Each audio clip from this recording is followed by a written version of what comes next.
Maybe today was not an easy day. Maybe your body is tired, but your mind keeps replaying things you can no longer change. And while the world shuts down, you stay awake on the inside, trying to hold everything together. You do not have to. There is a moment just before sleep when fighting stops making sense. That is where Stoic philosophy shows its most human side. Not to demand strength from you, but to teach you how to let go, to accept, to rest without guilt. This is not a space to think more, but to let thought settle on its own. During these hours of Stoic philosophy to sleep in peace, you do not need to do anything. Just listen, breathe, and allow ancient ideas to slowly loosen what weighs on you. Calm does not arrive when you understand everything. It arrives when you stop resisting. And tonight, you can allow yourself that. If this space helps you slow down and rest better, you can stay here and come back whenever you need. Subscribing is simply having a place to return to each night. And if you feel like it, leave something simple in the comments. What time do you usually go to bed when you are trying to sleep in peace? Before the night moves on, I want to tell you the story of Camilla, because maybe in her you will find more than a lesson. Maybe you will find the reason why it is hard for you to sleep, and how to begin to let go. Camilla was 26 years old and worked in a neighborhood cafe that smelled of freshly baked bread and had jazz playing softly in the background. During the day, she seemed calm, orderly, proper. But at night, when she got home and slipped into bed, her mind would not rest. She replayed every gesture, every mistake, every look, as if the day had never really ended for her. Every morning before opening the cafe, she arranged the cups one by one and murmured under her breath, "Do not mess it up today. Do not embarrass yourself today. Do not bother anyone today." She did not know it, but those thoughts followed her all the way to the pillow. They were like a difficult customer who never left, not even when she closed her eyes. And every small mistake seemed to confirm them. If she dropped a napkin, she thought, "You are useless." If a customer looked at her strangely, she thought, "They hate me." If someone laughed at a table, she was sure, "They are talking about me." That same voice was the one that, at night, would not let her sleep. One morning, right in the middle of the rush, with more than 10 orders ringing at the same time, her hands began to shake and the entire tray of coffees crashed to the floor with a loud noise. Silence. Everyone looked at her. The owner clicked his tongue. Camilla knelt down to clean up, and without realizing it, said out loud, "I am such a mess." That was when something unexpected happened. A customer sitting in the corner reading a book, an older man in a white shirt with thin glasses, looked up and said to her with a strange calm, as if he were in no hurry at all, "The happiness of your life depends upon the quality of your thoughts." Camilla stood still. The man smiled, went back to his book, and kept reading as if nothing had happened. But for her, nothing was ever the same again. That sentence stayed with her all day, and that night as well. But this time it did not keep her awake. It made her think differently. She searched for the quote on her phone and discovered it was by Marcus Aurelius. And the more she read, the more she understood something simple and powerful. It was not the mistakes or the looks that exhausted her. It was the way she spoke to herself, even when she was trying to sleep. That same week, she decided to try something new. Not to change her life, not to change her job, just to change what she said to herself. When the tray wobbled again, she took a deep breath and thought, "This does not define my worth." When she heard laughter, she told herself, "Maybe they are not even talking about me." And at night, when she lay down, when her mind wanted to start the same judgment as always, she repeated, "The day is over. Now I can let it go." Little by little, the cafe stopped feeling like a battlefield. And something more important happened. The nights began to grow quieter. Camilla no longer took work to bed with her, nor the mistakes, nor the voices. Her mind started to become a place where she could rest. Maybe, just like Camilla, you are at that point too, trying to sleep while your head keeps talking. So hold on to this. Your mind is not against you. unless you turn it into a judge that never rests. My friend, sometimes to begin sleeping in peace, you do not need to change your life. You only need to learn to speak to yourself in a way that finally allows you to close the day and rest. First lesson: to sleep in peace, stop fighting yourself. Imagine that you have a little devil on your shoulder. It does not have horns or a pitchfork. It does not shout. It does not need to. It has your same voice, and it appears right when the day fades away. You get into bed, close your eyes, and there it is. Today you did not do enough. You failed again. Tomorrow will be the same. The body wants to rest, but the mind goes to war. During the day you can distract yourself, but at night there is no noise to cover it. You turn off the light, and the little devil sits with you on the pillow. It reviews mistakes, exaggerates doubts, brings back scenes that already passed. Each thought tightens the chest. Each memory keeps you awake a little longer. And then an uncomfortable truth appears. That little devil does not come from outside. It is you talking to yourself in a way you would never use with someone you love. My friend, that is the most unfair fight you can wage. No one sleeps well while attacking themselves from the inside.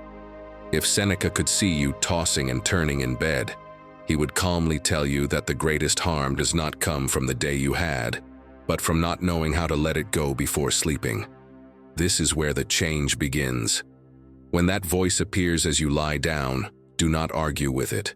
Do not try to defeat it. Acknowledge what it says and let it pass. There are thoughts that do not need an answer. There are phrases that do not deserve to come to bed with you. If you notice that the mind insists, take it out of your head. Write it down, even if it is just in a quick note. Seeing those phrases outside of you takes away their power. What seemed like an absolute truth begins to sound like what it really is, a tired opinion. Then speak to yourself with a bit of fairness, not with perfect phrases or forced positivity, with something human. Today I did what I could. Now it is time to rest. Tomorrow I will deal with it. It is surprising how the body relaxes when the mind stops accusing. And when you manage to cut off a thought before it grows, acknowledge it. A simple, enough for today, is enough. It is not ridiculous. It is training. You are teaching your mind that night is not a trial. It is a refuge. Over time, that critical voice loses strength. The bed stops being a battlefield and starts to become a safe place. Not because your problems disappear, but because you no longer take them with you to sleep. If Seneca were alive today, he would probably do the same thing. He would look at that inner voice and say calmly, "I am not interested in this content," and then turn over and go to sleep.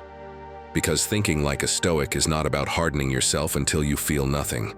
It is about treating yourself with fairness. And sleeping like a wise person begins right there, when you lower your fists, release the day, and allow the night to do its work. Lesson 2. Talking changes everything. Sometimes we treat anxiety like a shameful secret no one should ever find out about. We pretend everything's fine, even when our heart is racing inside. It's like keeping a gremlin locked in the closet. The longer you leave it in the dark, the more it grows, the louder it gets, and the harder it is to control. But the moment you dare to open the door and let some light in, it suddenly stops looking so scary. It's not magic. It's that talking about it changes the game entirely. My friend, you can't let anxiety lock you in silence. When you don't speak up, it just keeps circling inside, gaining ground, like an echo bouncing around endlessly. A lot of people think the Stoics were like emotionless statues, unable to show weakness.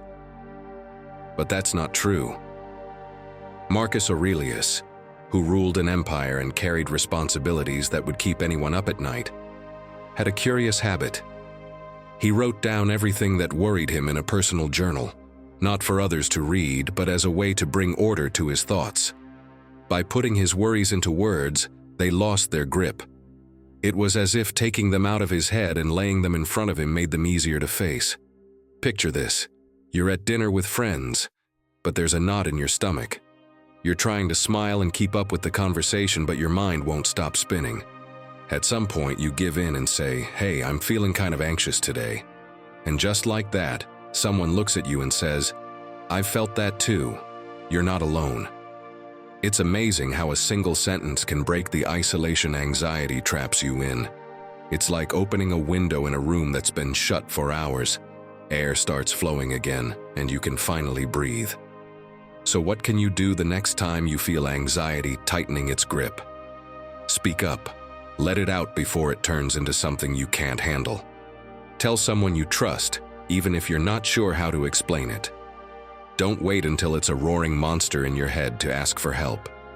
And if you're still not convinced this can help, let me show you the science. Researchers at the University of California found that putting feelings into words activates parts of the brain that turn down the fear response.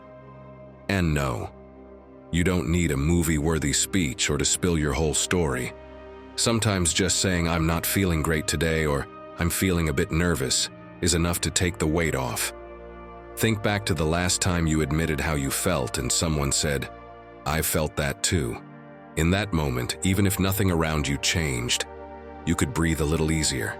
And if there's no one to talk to right then, write it out. Imagine you're writing a message you'll never send. It doesn't matter if it's messy or dramatic. The act of putting it into words takes some of the weight off your mind. It's like placing it somewhere else so it doesn't take up all your headspace. Another option is to say just a little, something like, "I'm not at 100% today." That's enough to open the door for someone to notice and offer support. You won't always get advice, and that's okay. Sometimes all you need is for someone to hear you without judgment. Because here's the truth, anxiety feeds in the dark. When you keep it hidden, you give it the perfect space to grow. But when you share it, even just a little, it's like pulling off the mask and realizing it's not as big as you thought.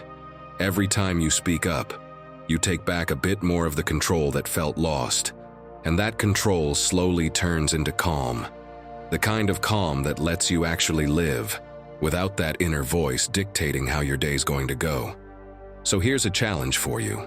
The next time anxiety knocks on your door, don't leave it waiting in silence. Let it into the light, even if it's just with a few words. You'll be surprised how much that can change how you feel. Lesson 3. Your posture speaks before your mouth does. Take a look at yourself right now. Yes, right this very moment. Not tomorrow, not later. Now. How are you sitting? How are your shoulders, your hands, your face? Chances are you hadn't even noticed, but your body is already saying something. It's telling a story about you and you haven't said a word. If you're slouched with your shoulders drooping like you're carrying the weight of the world, your body is shouting, "I'm defeated." If your arms are crossed and your jaw is tight, it's saying, "I'm on guard, stay away." And if you're staring at the floor instead of looking straight ahead, the message is clear. I don't want to be seen. The fascinating part? It's not just other people who pick up on this. Your own mind is listening too, because your brain and your body are in constant conversation, even if you're not aware of it. When your body slouches, your brain gets the message that something's wrong, that there's danger, that you need to protect yourself. And so, it starts producing thoughts that match that posture. It's like your body tells your mind, "Hey, we're in trouble." And your mind replies, "You're right. Let me list all the reasons why we should be worried." Go outside and look at people. You don't need to be a psychologist to read what they're feeling. That guy on the bus, with his neck tucked into his shoulders and his eyes fixed on the floor. You don't need to ask how he's doing. His body's already telling you. He's tired, probably stressed, definitely not open to conversation. And that woman in the checkout line, with her arms crossed so tightly it looks like she's hugging herself. Her posture is shouting discomfort. She's not relaxed. She's bracing for something. But then you see the guy walking through the cafe with his back straight and shoulders open. He's not scanning the floor for validation. He's looking ahead, calm, like everything's under control. And maybe inside he's just as nervous as you. But his body is sending a different message, a message of confidence. And here's the interesting part. That message isn't just being read by others. It's reaching his own mind too. Epictetus lived this firsthand. He was a slave with a damaged leg that left him with a permanent limp. No money, no power, not even physical freedom. But there was one thing he could control: his physical and mental posture. Even limping through dusty streets, he kept his back straight, his gaze forward, his shoulders firm. Not because he was pretending to be strong, but because he understood something fundamental. When you take control of your body, you begin to take control of your mind. For him, the body wasn't an obstacle or a weakness. It was a tool, and he sharpened it daily, like a craftsman with his most important instrument. Amy Cuddy, a researcher at Harvard, spent years studying this. She ran an experiment where she asked people to hold a power pose for 2 minutes. That's it, just 2 minutes. The poses were simple: hands on hips, chest open, head held high, like Superman before takeoff. And what she discovered was remarkable. After just 120 seconds, cortisol levels, the stress hormone, dropped significantly, and testosterone levels, linked to confidence, went up. Just changing their posture for a couple of minutes actually changed their brain chemistry. Their bodies convinced their minds that everything was okay. Now imagine this. You've got an important video call in 10 minutes, a job interview, a presentation, whatever. You sit down at your desk and, without even realizing it, you start shrinking. Your shoulders hunch forward. You cross your arms. You lower your head. Your mind starts whispering, "What if I get nervous and it shows?" That thought makes you shrink even more. It's a self-reinforcing loop. Your posture tells your brain that you're in danger, and your brain responds with more anxiety, which makes you curl in tighter. By the time the call starts, you're already defeated, before saying a single word. But here's the good news. You can interrupt that cycle. Scott Tilley, a former CIA agent who now teaches leadership techniques, has seen people survive interrogations where one wrong move could cost them everything. What he learned is that the people who stay calm in high-stress situations aren't necessarily the bravest. They're the ones who know how to use their body as an ally, not an enemy. Let me share what Tilley teaches his clients. These tips are so simple they might sound silly, but they work. When you're nervous, when your mind starts to sabotage you, the first thing you need to check is your feet. Where are they? Probably crossed under the chair, swinging aimlessly, or hovering in midair. Plant your feet firmly on the ground, both of them. Let the soles press into the floor like they're growing roots. That small act tells your brain, "I'm not running. I'm here, present, ready." Next, check your hands. Are they hidden? In your pockets, under the table, fidgeting with something? That's your body trying to shield itself, but you don't need to hide right now. So bring your hands out. Let them rest in plain sight, on the table, on your lap, wherever. Just make sure they're visible and relaxed. Because when you hide your hands, your brain thinks you've got something to hide. When you show them, it assumes the opposite, that you're calm and open. And now the most important part, my friend, your shoulders. Right now, as you read this, they're probably up by your ears. That's the classic stress posture. The shoulders rise when we're tense, like our body is trying to protect our neck from an invisible attack. Lower your shoulders. Actively, take a deep breath and imagine an invisible string gently pulling you up from the crown of your head. Your spine straightens, your chest opens, your shoulders drop to where they belong. And in that moment, something shifts. Your breathing deepens, your face softens, and your mind gets a clear message. We're okay. We've got this. Tilley has a phrase that sums it all up. Your body is the first message your mind receives. And he's absolutely right. Before you can mentally convince yourself that you're okay, your body needs to believe it. Because if your body is stuck in panic mode, your mind isn't going to listen to reason. It'll follow the physical signals instead. So if you want to change your mind, start by changing your body. To learn to think positively, it's not enough to control your thoughts. You also have to control your posture, your breathing, the way you take up space. Because your mind and body aren't two separate things. They're a team. And when one falls, it pulls the other down. But when one stands tall, it lifts the other up too. So, my friend, have you checked your back today? Have you lowered those shoulders you've been carrying like mountains? Because every time you adjust your posture, every time you plant your feet and open your chest, you're telling your mind something powerful. You're saying, I'm in control here. Lesson 4. Truly take care of yourself. The biggest mistake we all make time and time again is forgetting about ourselves. We put ourselves at the bottom of that never-ending to-do list, after work, obligations, and everyone else. And you know what? That quiet habit of neglecting ourselves costs us more than we realize.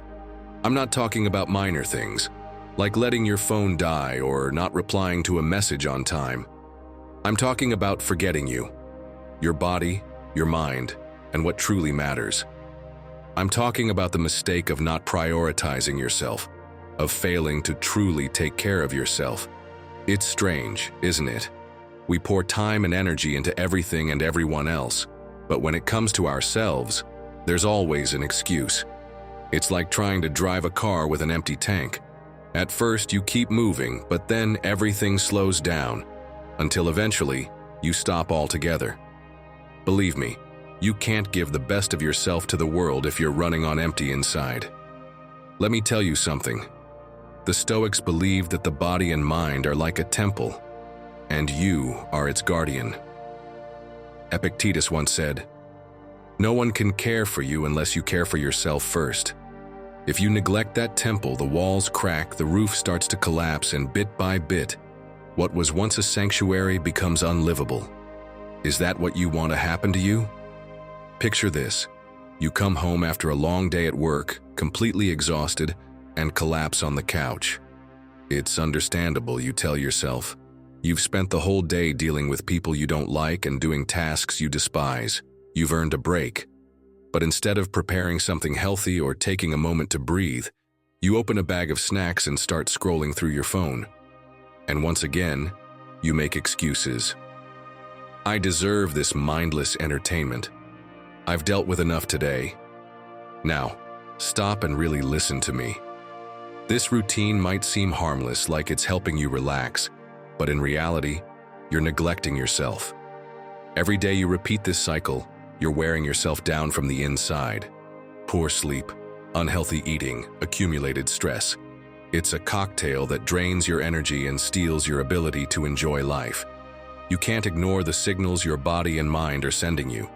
Truly taking care of yourself means listening to what you need and acting on it. And I'm not talking about grand gestures. I'm talking about small, daily habits that make a big difference. Maybe if you're this exhausted, the answer isn't Facebook or Netflix. It's asking yourself what's really wrong and addressing it. Take care of yourself, my friend. Prioritize rest. Get enough sleep and give your body the time it needs to recharge. Move every day, even if it's just a short walk. Movement is life. And finally, give yourself the space to figure out what's making you feel bad. Reflecting on your life and what you truly want is also a form of self-care. The world doesn't need a burnt-out version of you. It needs your best. So do it for yourself because you deserve it. Take care of your temple, my friend, and you'll see how everything else starts to make sense. Lesson 5. Enjoy the beauty that's still here. Tell me, when was the last time that right in the middle of a tough day you stopped just to look at something beautiful? I'm not talking about a breathtaking trip or a picture-perfect sunset. I mean something small. Those tiny details we almost always overlook. Maybe a strange shadow on the wall, the smell of freshly baked bread on the street, the sound of someone truly laughing. Anxiety is an expert at stealing these moments. When it's got you in its grip, your focus goes straight to what's missing, what's wrong, what could go bad. And without realizing it, you stop seeing everything that's actually okay. It's like anxiety puts a gray filter over your glasses. It's not that life has lost its color. It's that the filter dulls everything. And the strange thing is, all it takes is removing it for the sky to be blue again, for the light to come back just like always. Those little moments are still there, waiting for you to notice them, even when everything around you feels rushed or uphill. Think about this. You're in a chaotic day. Non-stop emails, calls that keep interrupting, problems piling up. You go grab a coffee, and while you're waiting, you notice the light pouring through the window. It hits the foam just right, making this odd little swirl. It's 5 seconds, maybe less. But if you pause there, something shifts. Your breathing softens, your body relaxes, and even if the world outside keeps spinning, inside, there's a small pocket of peace. And no, that's not just a fluke. This is something called aesthetic mindfulness. What is it? It means that when you stop to take in something beautiful, your brain activates areas linked to calm and reduces mental rumination. It's like a mini reset for your mind, a pause that reminds you not everything is urgent, and not everything deserves your energy. Even Marcus Aurelius had moments like that. When he watched a sunrise or stared at the night sky, he found clarity. For him, nature was daily proof that even when humans live in chaos, there's still order and beauty out there. No matter what's happening in the palace or on the battlefield, the sun still rises, and the stars stay in place. He put it best with a line worth remembering. The happiness of your life depends on the quality of your thoughts, and the quality of your thoughts changes a lot when you choose to focus on what truly nourishes you. I know. In theory, this sounds lovely, but in real life, when your head's racing and anxiety's got a tight grip, the last thing you feel like doing is stopping to admire a flower or the way light hits a window. That's exactly the challenge. The point isn't to wait until you feel calm to look for beauty. It's to look for beauty so you can start feeling calm. So next time you feel your mind zoning in only on what's stressful, try something simple. Look up and find 3 beautiful details around you, even if you're in the most ordinary place. Maybe it's a beam of light slipping through a crack, the pattern on a coffee mug, or the color of someone's scarf walking past. Think about how you act when you travel to a new city. You look up, you take in the colors, the buildings, the smells. Everything feels worth noticing, but in your everyday life, that radar shuts off. If that sounds familiar, try this experiment. For just 30 minutes today, walk around your city like a tourist.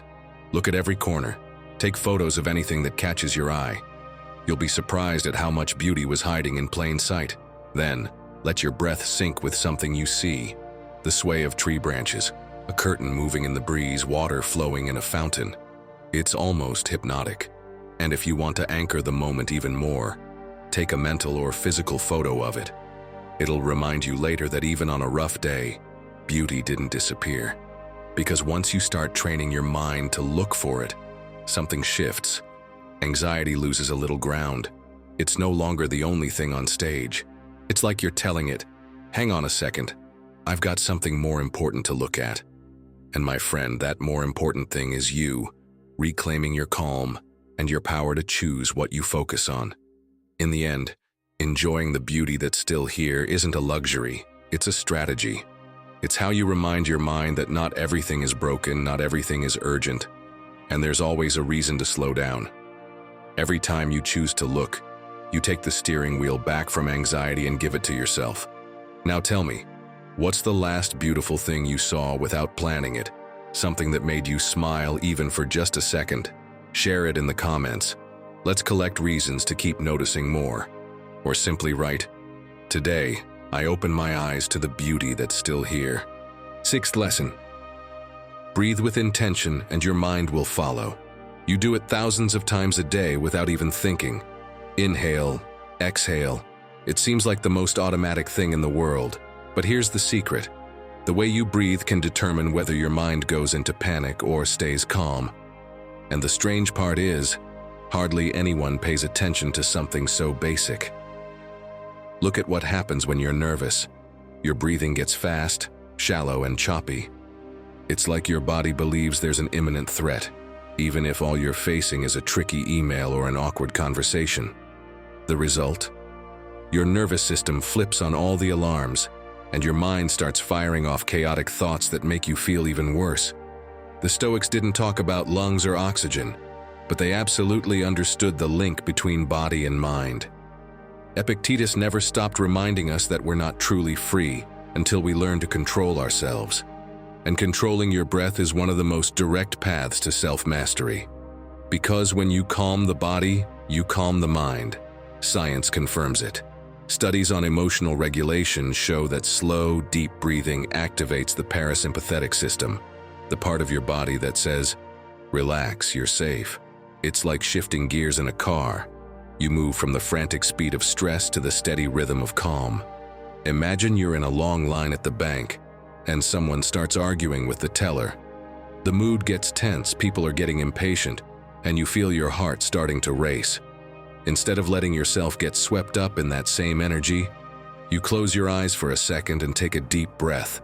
You inhale to a count of 4 and exhale slowly. Bit by bit, your body slows down and the tension stops grabbing hold of you. The situation didn't change, but you did. Or think about a family argument. One of those moments where everyone's talking at once, voices are rising and no one's really listening. The automatic reaction would be to jump in and raise your voice too. But if you take a breath before speaking, your tone changes. You speak more slowly, your voice steady but calm. And surprisingly, others around you begin to lower their tone too. Your breathing becomes an anchor, not just for your own mind, but for theirs. You don't need to overcomplicate it. There are simple techniques you can use anywhere. One well-known method is box breathing. Inhale for 4 seconds, hold for 4, exhale for 4, and hold again for 4. This steady rhythm gives your body stability and your mind clarity. It's like drawing an invisible square inside yourself, with each side being a breath that brings you back to the present. Another effective method is the sigh breath. You inhale deeply, as if you're filling your lungs to the very top, then exhale with a long, audible sigh. That gesture instantly releases tension. Do it 3 times in a row, and you'll feel your body let go. What matters isn't memorizing techniques, it's understanding the principle. Your breath is the most accessible tool you have for training calm. You don't need money or extra time or a special place. You just need to decide to use it. Marcus Aurelius, who knew the pressure of ruling an empire, wrote, "When you can't change the external, change your internal attitude." And breathing with intention is one of the most effective shortcuts to do exactly that. Because you can't control traffic, your boss's personality, or what other people say. But you can control your inhale and your exhale. And that changes everything else. Think of it this way. Your breath is like the rudder of a ship in a storm. You can't stop the wind or the waves, but if you grab the rudder and steer it firmly, you keep the ship from sinking. The mind is that ship, and your breath is the rudder that's always in your hands. Try it right now. Stop for a minute, close your eyes and breathe slowly.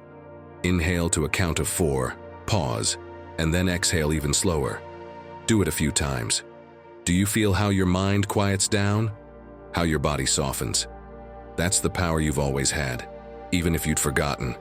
Don't let your breathing be just an automatic reflex. Make it your ally. Breathe like a Stoic, because every time you choose to breathe calmly, you're also choosing how you want to live. And my friend, living with serenity always begins in the simplest place, a conscious breath that gives you back control. Lesson 7. Learn to silence the mental noise 4 in the morning. You're lying in bed staring into the darkness above you. You've changed positions 7 times. You've fluffed and flipped your pillow every way you can think of. You even tried counting sheep like they do in the movies, but not even that worked. And meanwhile, your head won't shut up. It's like there's a radio blasting at full volume inside your brain, and you can't find the off switch. Did I send that important email or did I forget? Now you're not sure, you try to remember, but it's blurry. What if I didn't send it and they ask about it tomorrow? You're already picturing that awkward conversation with your boss.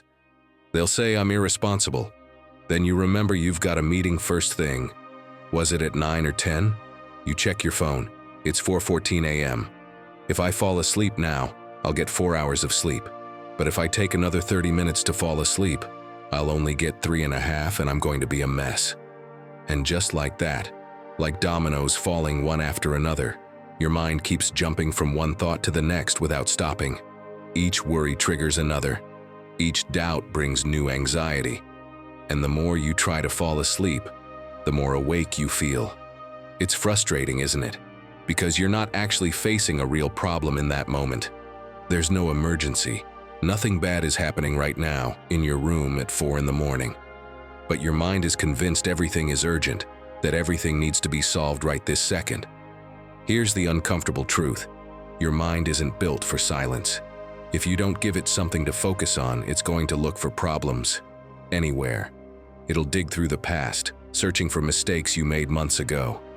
It'll project into the future, inventing catastrophes that will probably never happen.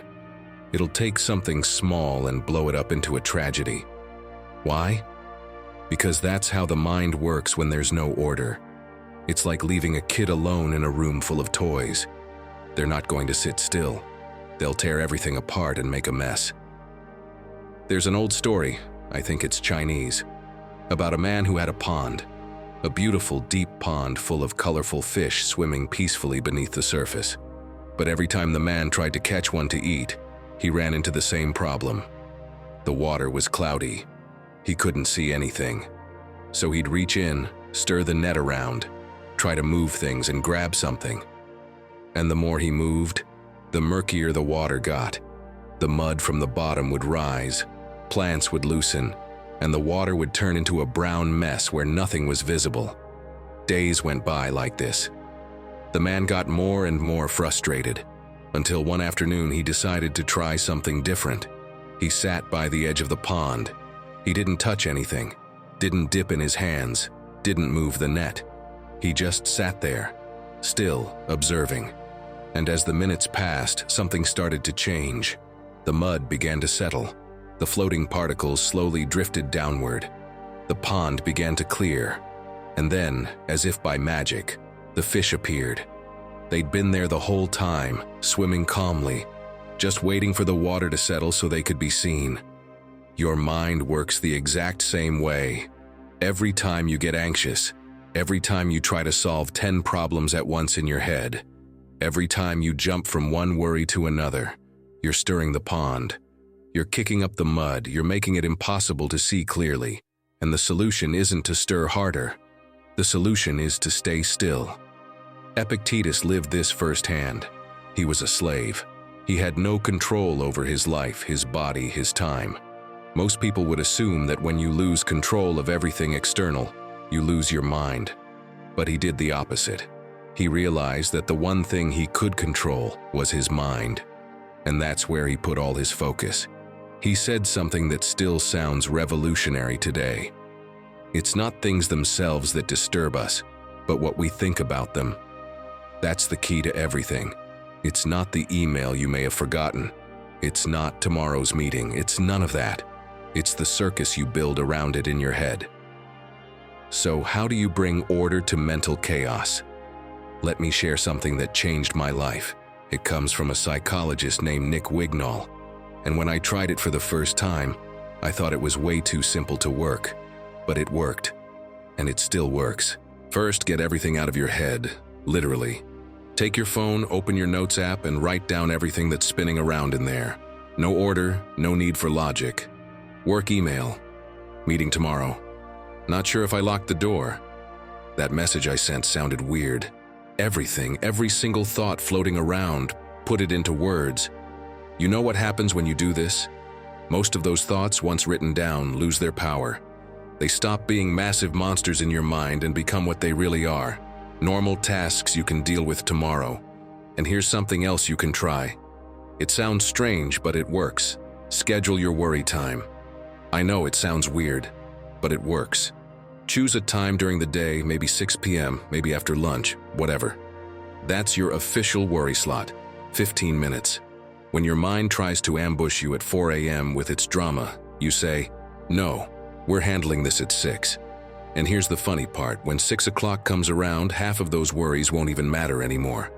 Your mind just needed to know it would be heard, not necessarily right now. And my friend, when the chaos creeps back in, anchor your mind to the present. This is what's helped me the most in moments of pure anxiety. Take a deep breath, look around, and name 5 things you can see right now. Then 4 things you can hear. Then 3 things you can touch. You're forcing your mind to leave the imaginary future and come back to the here and now. And in the here and now, almost always, everything is okay. To learn to think positively, You first need to understand that your mind will try to sabotage you all the time. That's its nature. But you don't have to play along. You can let the pond settle. You can wait for the mud to sink and the water to clear. And when it does, you'll realize the fish were always there, swimming calmly, just waiting for you to stop stirring everything up so you could finally see them. Tell me something, my friend. What was the last worry that kept you up at night when nothing urgent was actually happening? Drop it in the comments. You'll be surprised how many people here are dealing with the same thing. You're not alone in this. Lesson 8. Don't suffer before it's time. Has it ever happened that before something even occurs, you're already worn out from imagining it? That your mind stages a full-on soap opera before the first scene has even started? Like when you've got an important meeting tomorrow and, from the night before, you see yourself messing up, stammering, everyone staring, and you haven't even walked into the room. It's as if your mind had an entire department dedicated to producing disasters that don't exist yet. And the worst part? While that department is working at full speed, your real life keeps moving, without you enjoying it. It's like buying a plane ticket and spending the 2 weeks before the flight panicking that it might crash. You sleep badly, picture it 1,000 times, even mentally say goodbye to people. And when the day comes, the flight isn't even delayed. You've been paying interest on a debt that never existed. And my friend, that's exactly what happens every time you let anxiety pull you into living in an invented future. It reminds me of a fable I read as a child. A squirrel spent the whole summer collecting nuts. She didn't play with the others, didn't enjoy the sunshine, didn't lie down to rest. She worked nonstop, convinced the coming winter would be the harshest in history.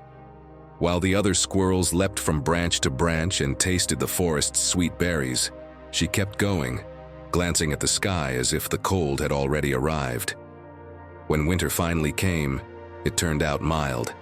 She had so many nuts that she had leftovers, but no memories. She realized she had spent the best part of the year worrying about something that never happened.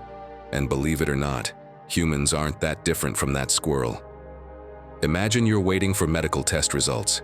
For days, your mind runs the worst possible film.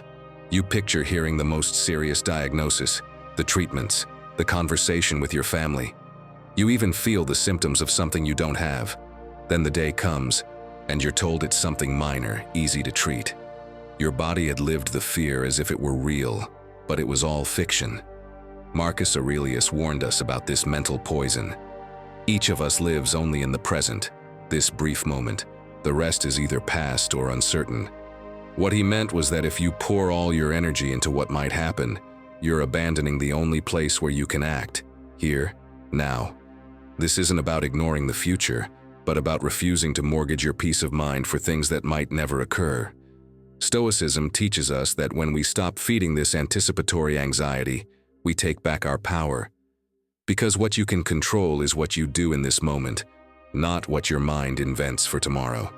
So, how do you stop living in catastrophe prep mode? First, catch the thought the moment it jumps from the present to what if. Don't let it slide. Spot it like a guard at the door of your mind. As soon as it shows up, write it down, but as if it were a scene from an over-the-top movie. Add drama, special effects, epic lines. If you thought, what if my presentation goes wrong? Right, the projector explodes, the room fills with smoke and everyone screams failure, while an orchestra plays tragic music. That one step alone makes the fear lose seriousness and turns it into something ridiculous. Then, swap it for a micro-action you can take right now. Something that brings you back to where your feet are. It could be standing up and stretching, drinking a glass of water, sending a message you've been meaning to send. Anything real and present. And when you do it, pause for a second and ask, where was my head a minute ago? Where is it now?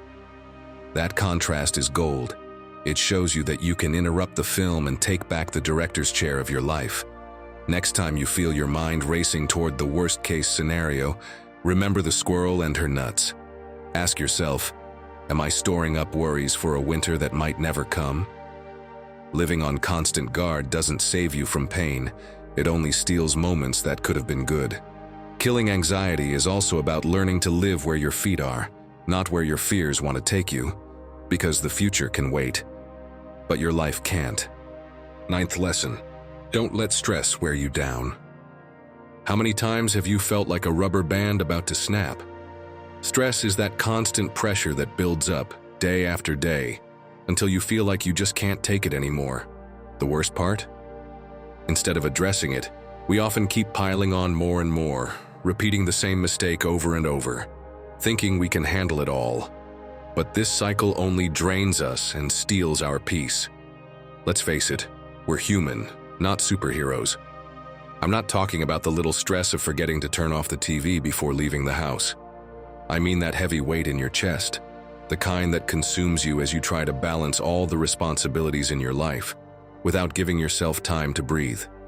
That kind of stress leaves you hollow inside, stealing your energy for the things that truly matter. According to a study by the Mayo Clinic, chronic stress doesn't just affect our minds, it takes a toll on our bodies too. It causes insomnia, fatigue, and even heart problems. It's like trying to pedal a bike with flat tires. At first you can move forward, but each pedal gets slower and harder. And yet you keep going, stuck in the same cycle, not realizing that what you really need is to stop and fix the tires. The Stoics understood this better than anyone. Marcus Aurelius said, "If you are distressed by anything external, the pain is not due to the thing itself, but to your perception of it, and you have the power to revoke this at any moment." In other words, we can't avoid stress, but we can change how we perceive and handle it. The problem isn't the weight itself, it's how we choose to carry it. Tell me if this sounds familiar. It's Monday morning and your to-do list feels endless. You have a million things to get done, and just looking at that list makes you feel overwhelmed. You're still in bed, but your heart is already racing. And here's the kicker. Instead of prioritizing what's most important and letting some tasks wait for tomorrow, you decide to tackle everything at once, repeating the same mistake as always. It's like trying to bail water out of a sinking boat with a broken spoon. No matter how hard you work, the boat keeps going under. Listen to the wisdom of the Stoics. Instead of trying to control everything, focus on what you can actually manage. Marcus Aurelius said, "Do not let the future disturb you. You will meet it, if you must, with the same reason that supports you today." In other words, don't try to empty the entire boat at once. Start by plugging the leaks. Prioritize what's within your control, and let the rest take its course. The key isn't to do more, but to do what matters. Not everything that seems urgent really is. Prioritize what truly deserves your attention, and create moments to disconnect. Meditate, go for a walk, or simply sit in silence. These moments aren't a luxury, they're a necessity. Don't let stress beat you again and again. Take a moment, breathe, and remember that life isn't about doing it all. It's about doing it meaningfully. Because in the end, it's not the weight that breaks you, but the way you carry it. Lesson 10. Choose your mental tribe wisely. There's a kind of person you recognize in seconds. You walk into a meeting and before anyone even says hello, this person is already complaining. "It's so hot in here. Traffic was insane. I hate Mondays." And before they're even finished, someone else joins in. "Don't even talk to me. My boss is unbearable today." And another one, "I've got a headache that won't go away." And within 5 minutes, the whole table is competing to see who has the most miserable life. You've noticed it, haven't you? How just one negative person can shift the entire energy of a space. You walk in feeling good, ready for the day, and 30 minutes later you're already drained. Nothing bad happened. No tragedy took place, but somehow you feel exhausted, like they sucked the energy out of you. Or think about your WhatsApp group, the one where someone is always sending awful news. Did you see what happened? The world's going to hell. It's all lost. And after reading those messages all week, you start feeling like, yeah, maybe the world really is ending. Even though when you walk outside and look around, everything seems pretty normal. But in your head, that gray cloud from the group has already settled in. Marcus Aurelius was surrounded by this kind of people. Corrupt politicians, power-hungry generals, advisors who only looked out for themselves. People who spent their days complaining, scheming, seeing the worst in everything. And in the middle of all that noise, he wrote something so simple you could almost overlook it. The soul becomes dyed with the color of its thoughts. But then he added something more. And our thoughts are colored by the people we spend time with. Because that's how it works. Your thoughts don't exist in a vacuum. They're contagious. They mix, they soak up the environment you create by choosing who you spend your time with. If you spend 8 hours a day with people who see everything in black, your thoughts start to darken too. Not because you're weak, not because you can't think for yourself, but because that's how the human brain works. We're social animals. We adapt to the group. And that adaptation includes the way we think.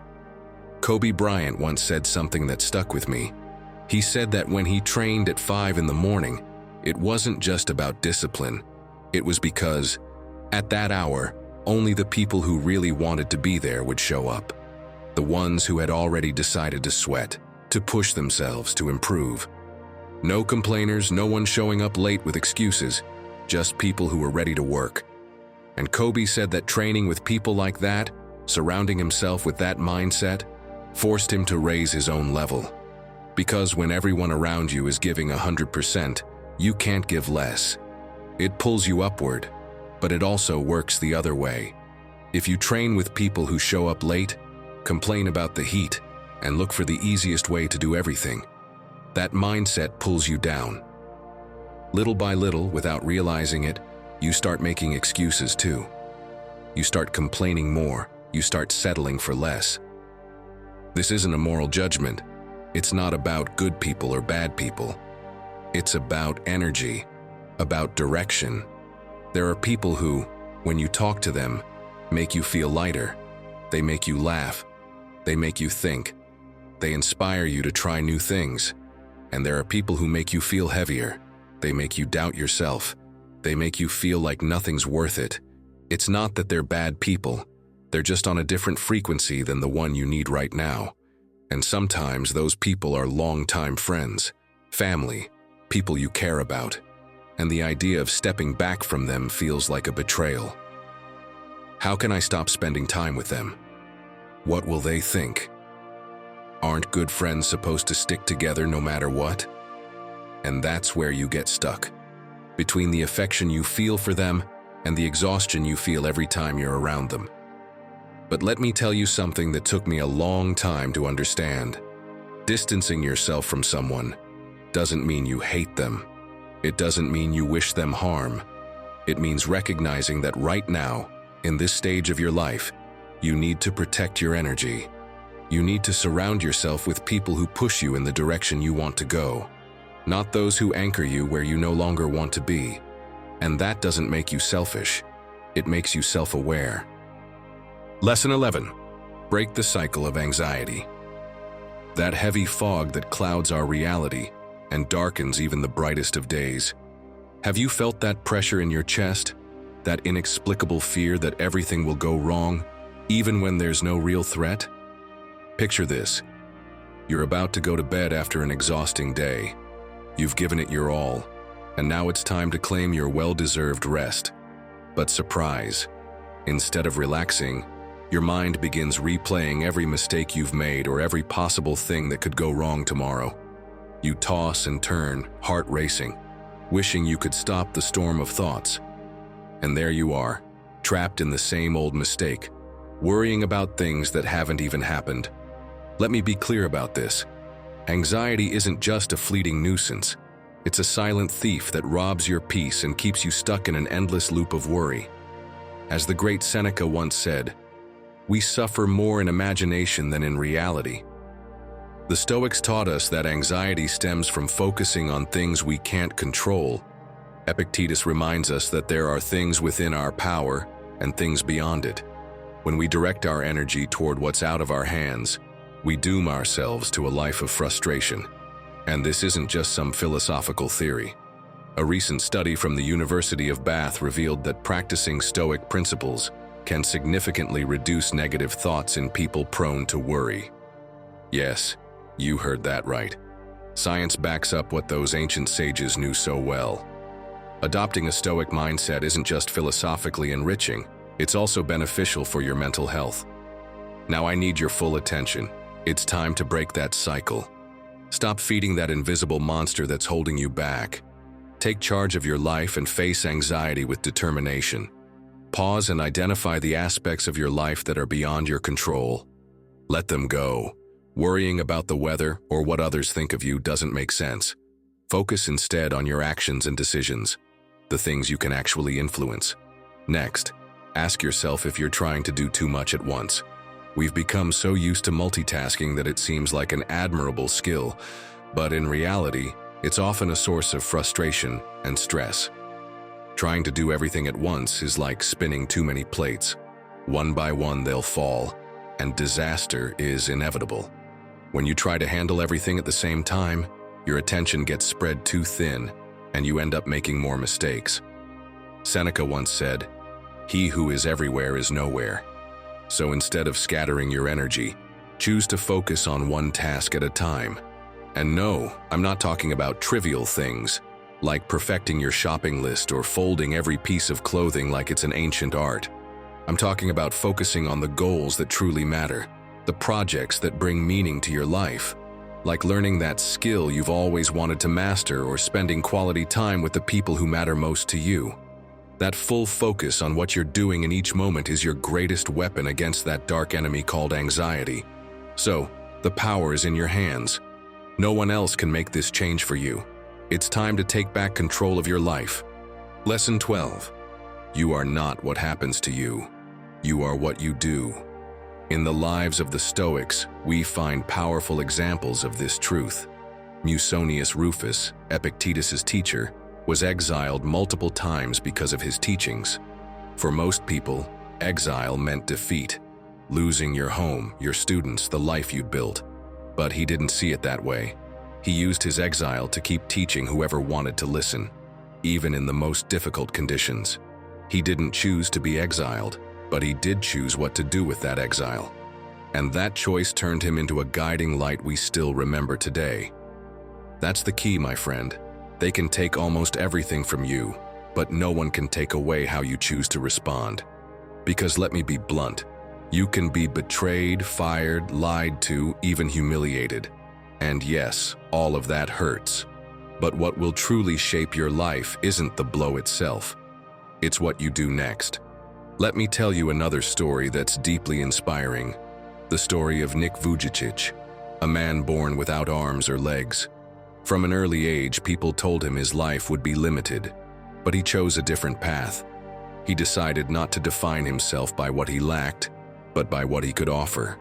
Today, he travels the world giving motivational talks, has written books translated into dozens of languages, and built a family.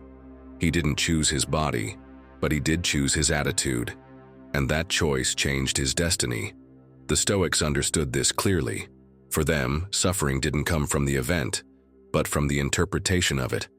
Seneca said it like this: "Difficulties strengthen the mind, just as labor does the body.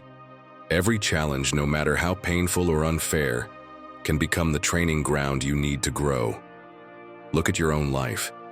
Maybe someone you loved let you down. Maybe you lost a job you poured years of effort into. Maybe you went through a failure that still weighs on you. It's natural to feel the pain, but that's not the end of the story. Because what defines you isn't the fall, it's how you choose to get back up. Picture this. You trusted a business partner with a project and they betrayed you, ran off with the money and left you in debt. You've got two options. 1. Stay stuck in anger, repeating how unfair it was, telling the story to anyone who will listen. 2. Acknowledge the hit, learn the lesson, and use it to start again with more wisdom. One path will bury you, the other will transform you. And to make that shift, you need to train your mind. Because without discipline, pain becomes an excuse. But with discipline, pain becomes fuel. A practical way to begin: write. Yes, really. Grab a pen and paper when something hurts and list 3 actions you could take. They don't have to be big. Make a call, ask for advice, rethink your goals. The point is that small step pulls you out of victim mode and puts you back into motion. Another powerful tool is to stop labeling what happens to you as good or bad in the moment.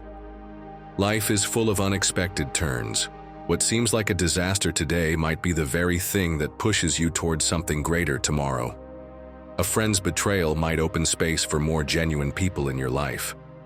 Losing a job might become the opportunity to do what you really love. Think about it. If we were defined only by what happens to us, we'd all just be the sum of our misfortunes. And where would hope go then? The truth is, we are defined by how we respond after the hit. That's what separates those who sink from those who reinvent themselves. You are not the betrayal you suffered. You are not the loss you went through. You are not the mistake you made. You are what you choose to do with it. You are the action you take after the storm. And here lies the greatest Stoic teaching. Freedom begins in the mind. When you choose your response, you take your power back. That's the difference between living as a slave to your circumstances or as the owner of your fate. So, my friend, ask yourself now, what story will you write with what you have today? Because every day you choose action over complaint, you're building a new chapter. And every time you choose calm over rage, you're strengthening the roots of your character. In the end, you are not what happens to you. You are what you do with what happens to you. And when you train your mind to remember that, you'll realize that nothing, absolutely nothing, has the power to define you without your permission. Lesson 13. Distance yourself from destructive critics. Some people don't build. They destroy everything in their path. They're like a storm that snuffs out the spark of your motivation, leaving behind the ashes of what was once a vibrant fire. But my friend, why do you keep making the mistake of allowing them to stay in your life? And no, I'm not talking about someone simply disagreeing with you and getting kicked out for it. I'm talking about those people who seem to live for the chance to criticize everything you propose, always looking for flaws. It's frustrating, I know. This habit of surrounding yourself with destructive critics doesn't just hold you back, it drains your energy. Listen to this. A study from the University of California found that people exposed to constant negative comments experience a significant drop in their energy and motivation levels. Science backs it up. Toxic people harm your well-being, as if they're stealing the light you need to grow. Being around someone who constantly points out what's wrong is like trying to plant flowers in soil poisoned with toxins. No matter how much you water them, nothing blooms. Think about it. Every critical word you accept is like another brick on your back. How many more steps do you think you can take carrying that weight? So let me ask you, why are you giving them the power to do this? Maybe it's out of habit, or maybe you think you don't have a choice. But let me tell you something, you absolutely do. That's why you're here listening, right? To stop making the same mistakes over and over again. You have the power to step away, to protect yourself, and to build a life surrounded by people who push you forward, not drag you down. I'll be direct with you. Distancing yourself from destructive critics isn't selfish, it's survival. I'm not saying to ignore constructive criticism, the kind that genuinely helps you improve. I'm talking about walking away from those vampires who drain your positivity and make you feel small, inadequate, or unworthy. As Epictetus said, avoid those who seek to stir your emotions and rob you of peace of mind. Stoic wisdom reminds us that our serenity is sacred, and we must protect it. My friend, your life is like a tree. The people around you are the water and sunlight that nourish your growth. If the water is contaminated or the sunlight is blocked by clouds of negativity, how do you expect to flourish? Let me tell you now, you can't. You don't need those people in your life. When someone criticizes you without reason or any intention to help, say, "No, thank you. My peace is worth more." Surround yourself with people who celebrate your victories and lift you up when you fall. And if you ever feel guilty about walking away, remember this. Your well-being is non-negotiable. If someone is a constant source of destructive criticism, create distance. Learn to separate the feedback that's worth your time from the comments that only aim to hurt you. Fill your circle with people who inspire and challenge you in a positive way. I know it won't be easy. We all have people in our lives who harm us, sometimes in our own families or workplaces. But trust me, the hard choice to distance yourself is worth it. Let me know in the comments if you're ready to take this step. Together, we'll support each other through this process. Lesson 14. Turn your mind into a sanctuary, not a prison. There's a place you return to every night. It doesn't matter where you've been during the day or who you've spent time with. You always end up there. It's the one place you can never escape. That place is your own mind. And for some people, it's a warm refuge, a space where they can rest. But for others, probably for you, if you're still reading this, it feels more like an interrogation room, where a relentless detective keeps asking the same torturous questions over and over again. Why did you say that? What were you thinking? Did you see your face when that happened? You really think no one noticed? And there you are, exhausted, just wanting to sleep, begging for peace. But that detective never clocks out. He works 24-hour shifts and has an infinite arsenal of embarrassing memories he can replay in high definition whenever he wants. You come home after a terrible day, one of those days where nothing goes as planned. You throw your keys a bit too hard onto the table. You collapse on the couch. You close your eyes, hoping for 5 minutes of silence. But your mind was already waiting for you, and the show begins. "Let's go over today, shall we?" says that internal voice, drenched in sarcasm you know too well. Let's start with that meeting. That thing you said. Everyone went quiet. Everyone looked at you. Did you see their faces? They probably think you're an idiot. You try to defend yourself even inside your own head. It wasn't that bad. But the voice doesn't care. And then you forgot to send that important email. Very professional. Your boss is probably already looking for your replacement. And just when you think it's over, just when you hope for a break, the voice comes back with something new. By the way, remember that time in high school when you fell in front of everyone? That was 15 years ago, but let me remind you in vivid detail. And there you are, reliving it like it just happened. The sound of the laughter, the sting of humiliation, all fresh as if your brain preserved the memory in formaldehyde so it would never fade. That's what it's like to live inside a mind that's not your ally. It's like trying to rest on a bed of nails. You lie down hoping for relief, and instead, you get pain. Every thought is a jab, every memory a reminder that you're not enough. And you wake up each morning more tired than when you went to bed because you spent the whole night fighting yourself. Marcus Aurelius, who carried the weight of an empire on his shoulders, understood this better than anyone. He could have spent every night replaying every bad decision, every lost battle, every betrayal. God knows he had more than enough material. But instead, he wrote something that still resonates 2,000 years later. The soul becomes stronger when it finds rest in itself. Read that again.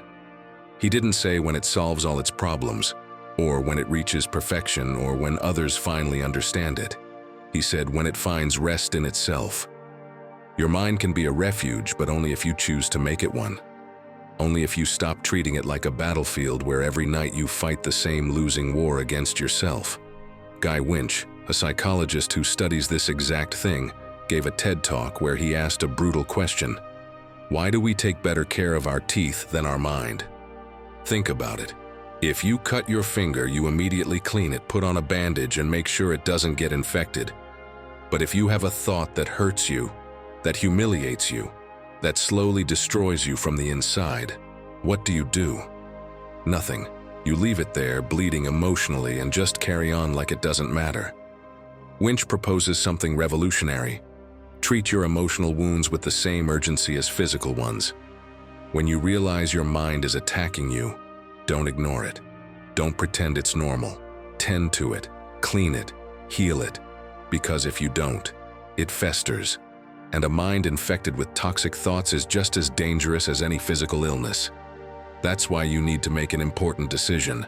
Set a curfew for your brain. Yes, really. Set an alarm on your phone for a specific hour, 9, 10, whenever works for you. And when that alarm goes off, that's the signal.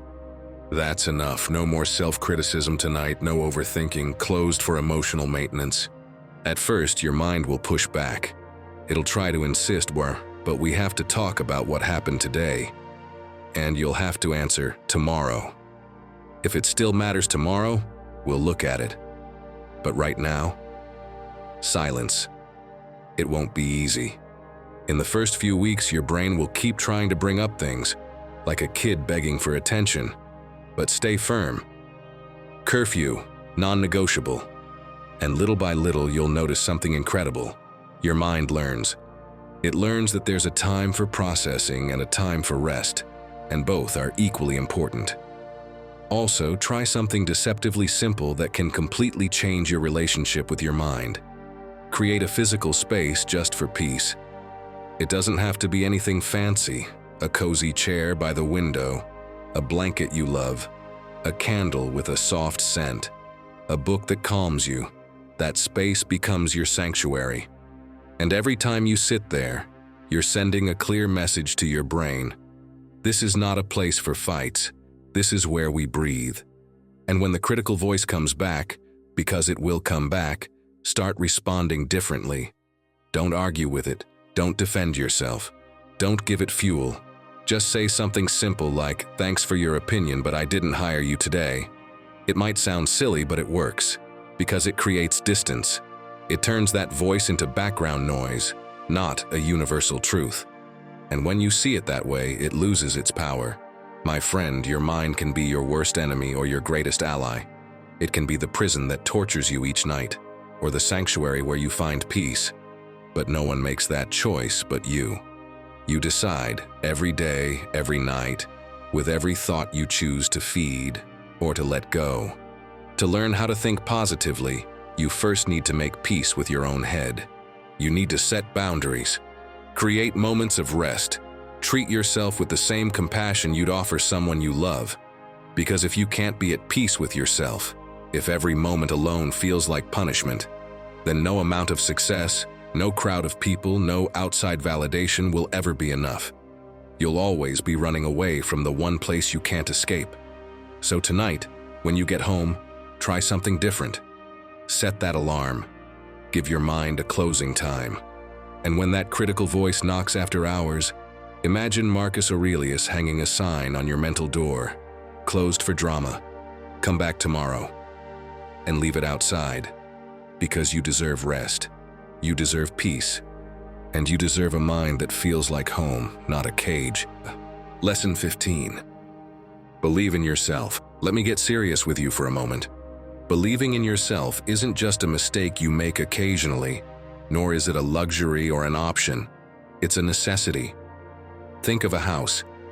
Would you build it on foundations made of butter? Of course not, right? You know that if the foundation isn't solid, everything you build on top will eventually collapse. Your self-confidence is your foundation. Without it, even the smallest obstacle can bring you down. Do you remember Nick Vujicic, the young man without arms or legs I've mentioned in other videos? As a child, he faced bullying and isolation, and at one point, he couldn't see a purpose in continuing his life. But Nick made a choice. Why should he doubt himself based on what others said or thought? Didn't that reflect more about them than him? He decided to believe in himself and simply see if he was capable of moving forward. Nick learned to swim, to speak in public, and most importantly, to inspire others with his story. Today, he's a globally recognized author and speaker, not because his life was easy or because anyone smoothed the path for him. Remember, he was born without limbs. His success wasn't a stroke of luck. It's a testament to what happens when you trust yourself and act with determination. The Stoics understood that confidence is one of the most powerful tools we have. Marcus Aurelius said, "True strength comes from mastering your mind, not from external events." Believing in yourself doesn't guarantee that you'll always succeed, but it does mean you'll face any situation with the assurance that you can handle it. And that, my friend, changes everything. Now think about your own life. How many times have you looked at a challenge and said, "I can't do it"? It's like having a car with a full tank of gas but not daring to start it because you're unsure if you'll reach your destination. But here's the truth. That car is ready. You are ready. You always have been. You just need to take the first step and start moving. And no, I'm not talking about believing in yourself for small things like picking a shirt to wear or deciding what show to watch tonight. I'm talking about the big decisions, the ones that propel you forward, the ones that define who you are. If you don't believe in yourself, who will? Your confidence is like a compass. If you don't trust its direction, you'll stay stuck in the same place, hesitating with every step. But if you choose to follow it, even when the path isn't clear, you'll go further than you ever imagined. Dare to believe in yourself. Write down your achievements, no matter how small, and read them whenever you start to doubt. Surround yourself with people who lift you up, not those who make you question your abilities. And take action, even if you're scared. Confidence doesn't appear out of thin air. It's built with every action, every attempt, and even every mistake. So, my friend, stop doubting yourself. It's not just a mistake, it's a lie you've been telling yourself, one that makes you believe you're not capable. You don't need to be perfect, you just need to start. And now that you're ready to believe in yourself, it's time to take the next step. Because confidence alone isn't enough, it needs action.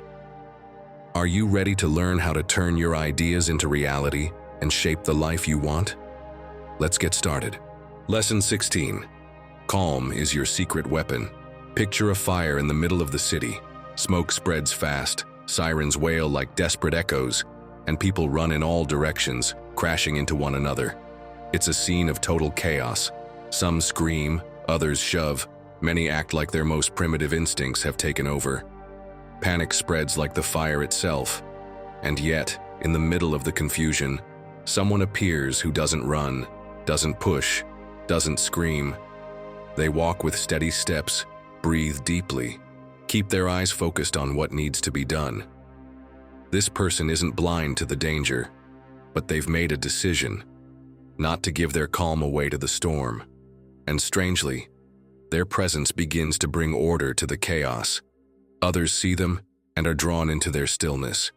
Real life works the same way. The world has sold us the idea that the one who makes the most noise, who hits first, who reacts faster and louder, is the one with the power or the truth. But what happens when we realize that true strength doesn't come from reacting impulsively, but from the calm that knows how to wait for the right moment? Seneca once wrote, "Man's greatest power is to master himself."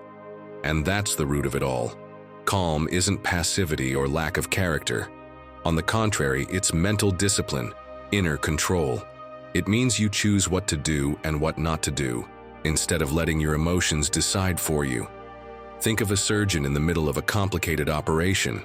The monitor is beeping urgently. An assistant starts to panic. The tension in the room is at its peak. Who's truly leading in that moment? Not the one who shouts, not the one who shows more nerves. It's the one who stays calm. Their voice is low and clear, their hands steady, doing what needs to be done. That calm saves lives. Now take that into your everyday life. Maybe you're not facing an operating room, but you're constantly thrown into situations that test you. A boss pressuring you with impossible deadlines, your partner arriving full of stress and looking to argue, a driver cutting you off dangerously. In those moments, calm is your best weapon, because staying calm doesn't mean ignoring what's happening. It means refusing to hand your peace over to the chaos.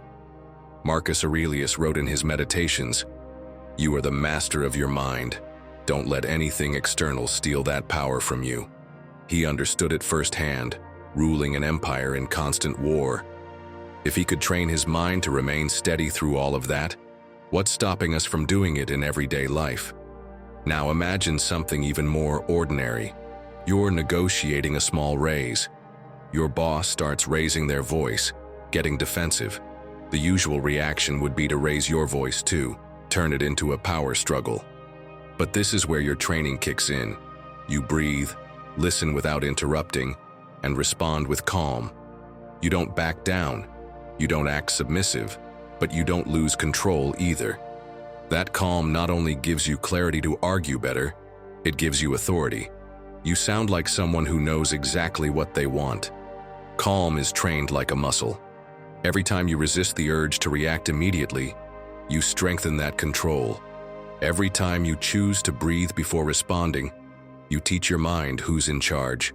Serenity, even if it seems like something abstract, is built through clear and repeated actions. My friend, in the most intense conversations, sometimes a brief silence says more than a long sentence. If someone tries to provoke you and you don't fall into the trap of reacting, but instead look at them calmly, you completely disarm them. They were expecting an explosion and instead find your stillness. That throws them off and at the same time earns their respect. The same goes for your voice. You don't need to raise it to be heard.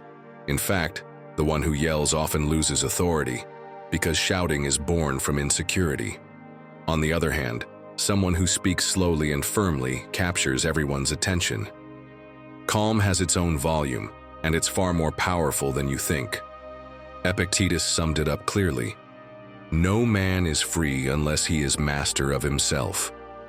That inner mastery shows in your gaze, in your posture, in how you respond. Calm isn't a luxury for those meditating in silence far from the world. It's a tool to survive traffic, meetings, and family arguments. And I want you to remember one powerful idea. That person walking calmly through a fire, just like the warrior who moves steadily through a battlefield, isn't weak. They're the strongest of all. Because while everyone else is wasting their energy on useless impulses, they're saving theirs for the right moment. Calm, my friend, is a strategy, a sign of power. And when you make it your ally, you already have the upper hand in any situation. 17th lesson. Your body is the key to calming the storm. You're on the subway, rush hour has turned the train car into a can of sardines. Someone pushes you without apologizing. The air is heavy. Your phone keeps buzzing in your pocket with notifications you can't stop thinking about. And each station seems to take an eternity to arrive. You feel the stress rising like an inner fire. Your heart pounds, your jaw tightens, your shoulders turn to stone. There's no real danger, but your body acts like you're in the middle of a battlefield. That's the big illusion. Sometimes the mind speeds up and drags the body with it. Or sometimes it's the body that sends the wrong signal, and your mind believes you're in danger. And then you're stuck in a loop where everything spirals out of control. The key, my friend, is to break that loop, and the Stoics knew it well. Seneca wrote, "The body must be cared for with discipline so that the soul is not weakened." He didn't say this because he wanted everyone to be athletes, but because he understood that the body is the anchor of the mind. When you train it, when you move it, you give the soul the stability it needs not to be swept away. Today, science backs this up. Recent research published in Frontiers in Psychology shows that something as simple as a 15-minute walk outdoors significantly reduces anxiety levels. And the Lancet Psychiatry found that people who exercise regularly are nearly half as likely to suffer from severe stress episodes. We're not talking about magic formulas, just pure biology. When you move the body, your mind settles. What's strange is that we usually do the opposite. When we feel overwhelmed, we freeze. We sit on the couch, trapped in our thoughts like a hamster spinning in its wheel. But the way out isn't thinking more, it's going back to the body. Here's an example.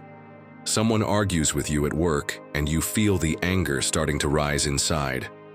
Your mind begins to generate cutting replies, but instead of saying the first thing that comes to mind, you stand up, walk out into the hallway for a moment, and start moving. You feel the floor under your feet. You breathe more deeply. Your steps bring clarity back. When you return, the emotion has softened, and you can respond with calm. Or imagine you're late for an important meeting and stuck in traffic. You're trapped in your car, horns blaring, impatience building. You can't go out for a run, but you can move. Release the tension in your shoulders, gently roll your neck, open and close your hands like you're letting the anxiety flow out of you. It may seem small, but your body gets the message that you're in control, and your mind follows. Another powerful tool is mindful movement. You don't need a gym or elaborate routines. Sometimes it's enough to stand up from your chair and stretch like a kid just waking up. Have you ever noticed babies? Before they cry or ask for anything, they stretch, move their arms and legs, shake off the tension. The body knows how to release what it doesn't need. We're the ones who've forgotten. In Eastern traditions, people practice shaking out the arms, legs, neck, like you're actually taking off a coat made of concrete. And even if it feels silly at first, when you're done, there's this instant sense of relief, like you've rebooted your nervous system. Marcus Aurelius, in his Reflections, wrote, "What is in harmony with you is in harmony with the universe, and that balance often begins in the body. When you care for it, when you move it, when you don't ignore it, your mind feels supported. It's like reminding yourself, you're not alone in this. You have a body that can help you return to the present." Don't wait until you're on the edge to use it. Make movement a daily ritual. It could be walking without headphones, feeling the breeze on your face, or doing a short stretch routine at the end of the day. These simple actions train you to stay calm when the storm hits.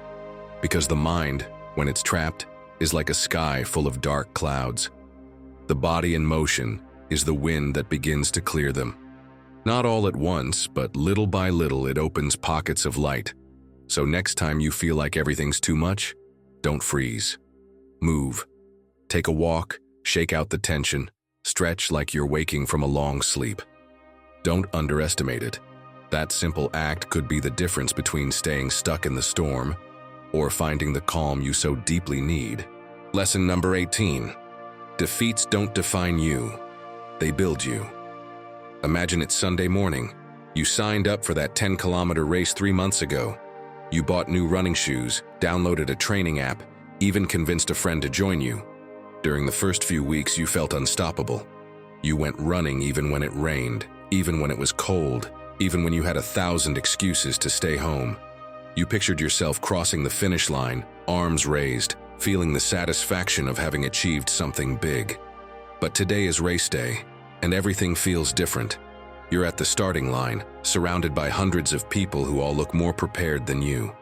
That guy next to you has legs like a professional athlete. That woman over there is doing stretches you didn't even know were possible.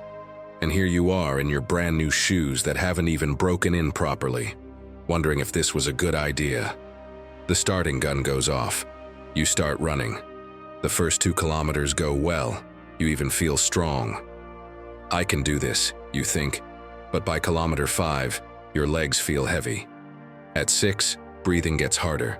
At 7, a woman at least twice your age passes you, and she looks like she's just taking a walk in the park. At 8, 2 more people pass you, and one of them even gives you a look that feels like pity. You reach the finish line. You don't collapse, you don't faint, but you don't raise your arms like you imagined either. You cross the line with your head down, sweating, gasping for air, feeling ridiculous, and right there, as you try to catch your breath, your mind starts doing its favorite thing. You're a failure. Everyone saw you lose. Why did you even bother? They must all think you're pathetic. And in that moment, those 10 kilometers you just ran mean nothing. All that matters is that you didn't win. All that matters is that you weren't the best. All that matters is that you failed. Do you see what just happened? You just did something most people don't even try. You woke up early on a Sunday, put on your shoes, ran 10 kilometers under the sun, finished the race. But none of that counts in your head. The only thing that counts is that you weren't perfect, and because of that, you decide you're a failure. This is one of the cruelest mental traps out there, turning every defeat into a judgment of who you are. It's not that you failed at something, it's that you are a failure. It's not that this didn't go well, it's that nothing ever will. It's not that you made a mistake, it's that you are the mistake. Marcus Aurelius spent his life facing defeats, wars that didn't go as planned, decisions with terrible consequences, betrayals from people he trusted. And in the middle of all that, he wrote something that still gives me goosebumps. Losses only hurt if we take them as such. Read that again. It's not the loss itself that destroys you. It's the meaning you give it. It's the story you choose to tell yourself about what that loss means. There's a Japanese tradition called kintsugi that I find fascinating. When a ceramic piece breaks, instead of throwing it away or trying to hide the cracks, they fill them with gold. They take that broken bowl and turn it into something more beautiful than it was before. The cracks aren't shameful marks to hide. They're part of the object's story. They're what make it unique. They're what give it character. Your life works the same way. Every defeat, every failure, every time you tried something and it didn't turn out the way you hoped, that doesn't break you. It builds you. But only if you choose to see it that way. Only if you decide to fill those cracks with gold instead of treating them as proof that you're not good enough. Now, I won't lie to you. This isn't easy. When you're lying there on the floor, feeling the weight of failure, the last thing you want to hear is some nice-sounding philosophy about golden cracks. What you really want is to disappear. Or better yet, to have never tried anything in the first place. Because if you don't try, you can't fail. And if you don't fail, you don't have to feel like this, but that's exactly the trap. Because a life without attempts is a life without cracks, sure. But it's also a life without gold. It's a bowl that never broke because it was never used. Perfect, untouched, but also useless. Sitting on a shelf collecting dust.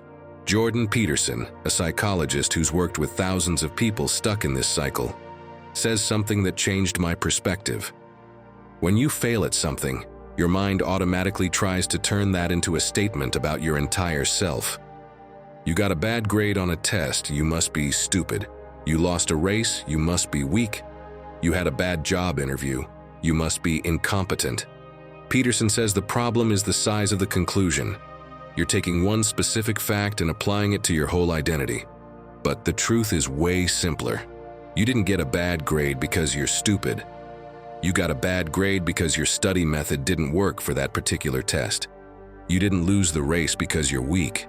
You lost because your training wasn't enough for that specific distance. See the difference?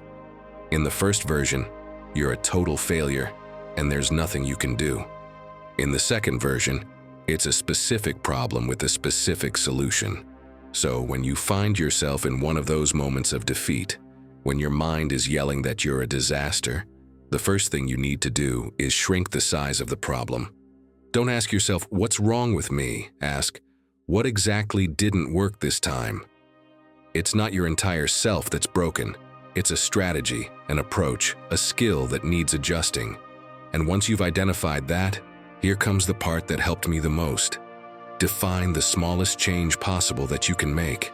Don't promise yourself that starting tomorrow you're going to train 3 hours a day or become a completely different person. That doesn't work. It's too much. Your brain knows you're not going to do it, so you don't even start. Instead, think of the tiniest adjustment you can make that doesn't feel impossible. Peterson calls it adjusting the smallest detail. You lost the race because you got tired too early. Fine, don't promise to run 20 kilometers tomorrow. Just commit to adding 500 meters to your next run. That's it. 500 meters. It's so little it almost feels silly. But that almost nothing is what lets you start again without feeling like you're climbing Everest. And here comes something crucial, my friend. When you're processing a defeat, you need to keep a close eye on that inner voice. The one that rubs its hands together every time you fail. That voice that says, I knew you were going to screw this up. That voice that loves tearing you apart. You have to acknowledge the mistake, yes, but without turning it into a weapon to beat yourself up again and again. Think about how you'd talk to a friend who just failed at something important. You wouldn't say, you're useless, you'll never achieve anything, don't even try again. You'd probably say something like, this time didn't work out, but you learned something. Next time you'll do better. That same compassion you have for others, you need to have it with yourself. Because if every time you fail, you mentally destroy yourself, eventually you'll stop trying altogether. And when you stop trying, that's when everything really ends. And here's the last piece that Peterson talks about, and that took me years to understand. You need to learn to recognize what went right too. Because if all you ever register are the failures, your mind starts to believe that's all there is. You crossed that finish line after 10 kilometers with your legs shaking and your heart in your throat. That counts. You didn't win, but you finished. And there are thousands of people who didn't even sign up. Say it out loud, even if you feel ridiculous doing it. I ran 10 kilometers today and I finished. Good for me. It sounds silly, I know, but that recognition, no matter how small, is fuel for next time. To learn to think positively, you don't need to eliminate defeats from your life. That's impossible. You need to change the way you interpret them. You need to see the cracks not as proof that you're broken, but as evidence that you're alive, that you're trying, that you're in the arena fighting, instead of sitting in the stands judging. Defeats don't define you, cracks don't make you weak. They're the gold that makes your story worth telling. So next time you cross that finish line, gasping for air, barely standing, remember the kintsugi bowl. Remember Marcus Aurelius writing in his journal after brutal days. And remember that every time you get up after falling, you're adding a line of gold to your story. Lesson 19. Say no without guilt. How many times have you said yes just to avoid disappointing someone? Taking on extra work when you're already overwhelmed or agreeing to plans you know will leave you drained. In the end, you're left feeling resentful and frustrated, wondering why you keep falling into the same trap. Let's be honest. Saying yes to everything is like filling your schedule with bricks that weigh you down. It might seem like you're being kind or helpful, but in reality, you're building your own prison with no escape. It's a mistake we repeat over and over, one that keeps us from taking control of our lives. Because every time you say yes to something that doesn't add value, you're saying no to something that truly matters, like your rest, your time, and your dreams. This might sound dramatic, but believe me, it's time to hear a hard truth. Your life should be your priority, not everyone else's requests. But let me share a personal story so you can see this isn't just theory. I used to struggle with saying no to anything. But my breaking point came when a friend asked me to help organize a charity event. I was already drowning in work and personal obligations. But guess what? I said yes. Even though my schedule was bursting at the seams, I thought it would be selfish to turn him down. For weeks, I found myself running from one thing to another, completely exhausted, neglecting my health and my time with my family. By the night of the event, I was so tired I could barely keep my eyes open. Here's something I'll admit to you in confidence. During the dinner, I couldn't take it anymore. I fell asleep right in front of everyone. How embarrassing, I thought. Not only did I miss out on enjoying what I'd worked so hard for, but I ended up making a fool of myself. That's when it hit me how much I was sacrificing just to avoid disappointing others. I promised myself I'd never make that mistake again. I learned that prioritizing myself isn't selfish, it's essential. Now think about your own life. How many times have you canceled something important to you just to avoid letting someone else down? My guess is, it's happened more often than you'd like to admit. But let me be clear, being kind doesn't mean being a martyr to other people's needs. As Seneca wisely said, "He who is too generous exhausts himself quickly." Say no firmly and without guilt, because protecting your time and energy isn't selfish, it's survival. Here are a few practical tips that helped me get started. First, when you feel yourself about to say yes automatically, pause. Take a moment and ask yourself, does this really align with what I want and need right now? Second, if you can't commit to something, be clear and honest. You don't need long explanations or excuses. A simple, "I'm sorry I can't" is enough. And third, practice. Saying no gets easier over time, like a muscle that strengthens with each use. Your well-being deserves it, and so do you. Remember, when you say no to what doesn't serve you, you're saying yes to what helps you grow and brings you closer to a more fulfilling life. It's time to stop making the mistake of putting everyone else's needs above your own.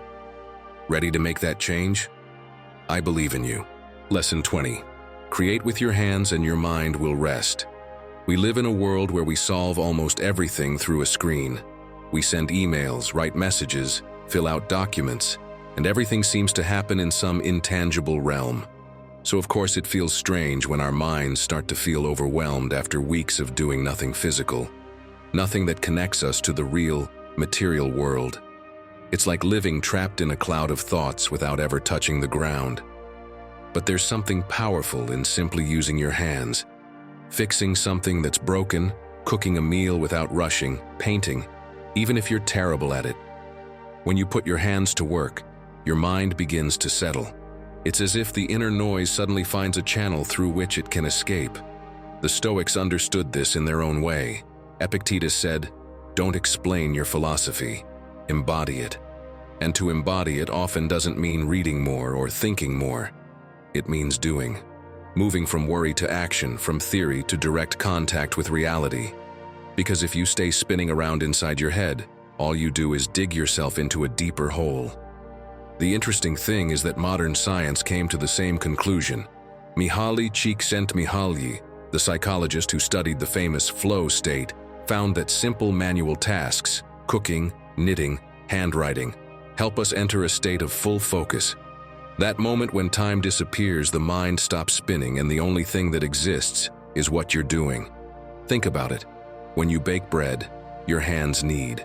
You feel the flour. You notice the dough change. For those few minutes, your mind isn't worrying about the future or replaying the past. It's right here, in the present. And that, my friend, is a balm for anxiety. Let me share my story. Years ago, I worked surrounded by numbers, reports, and screens.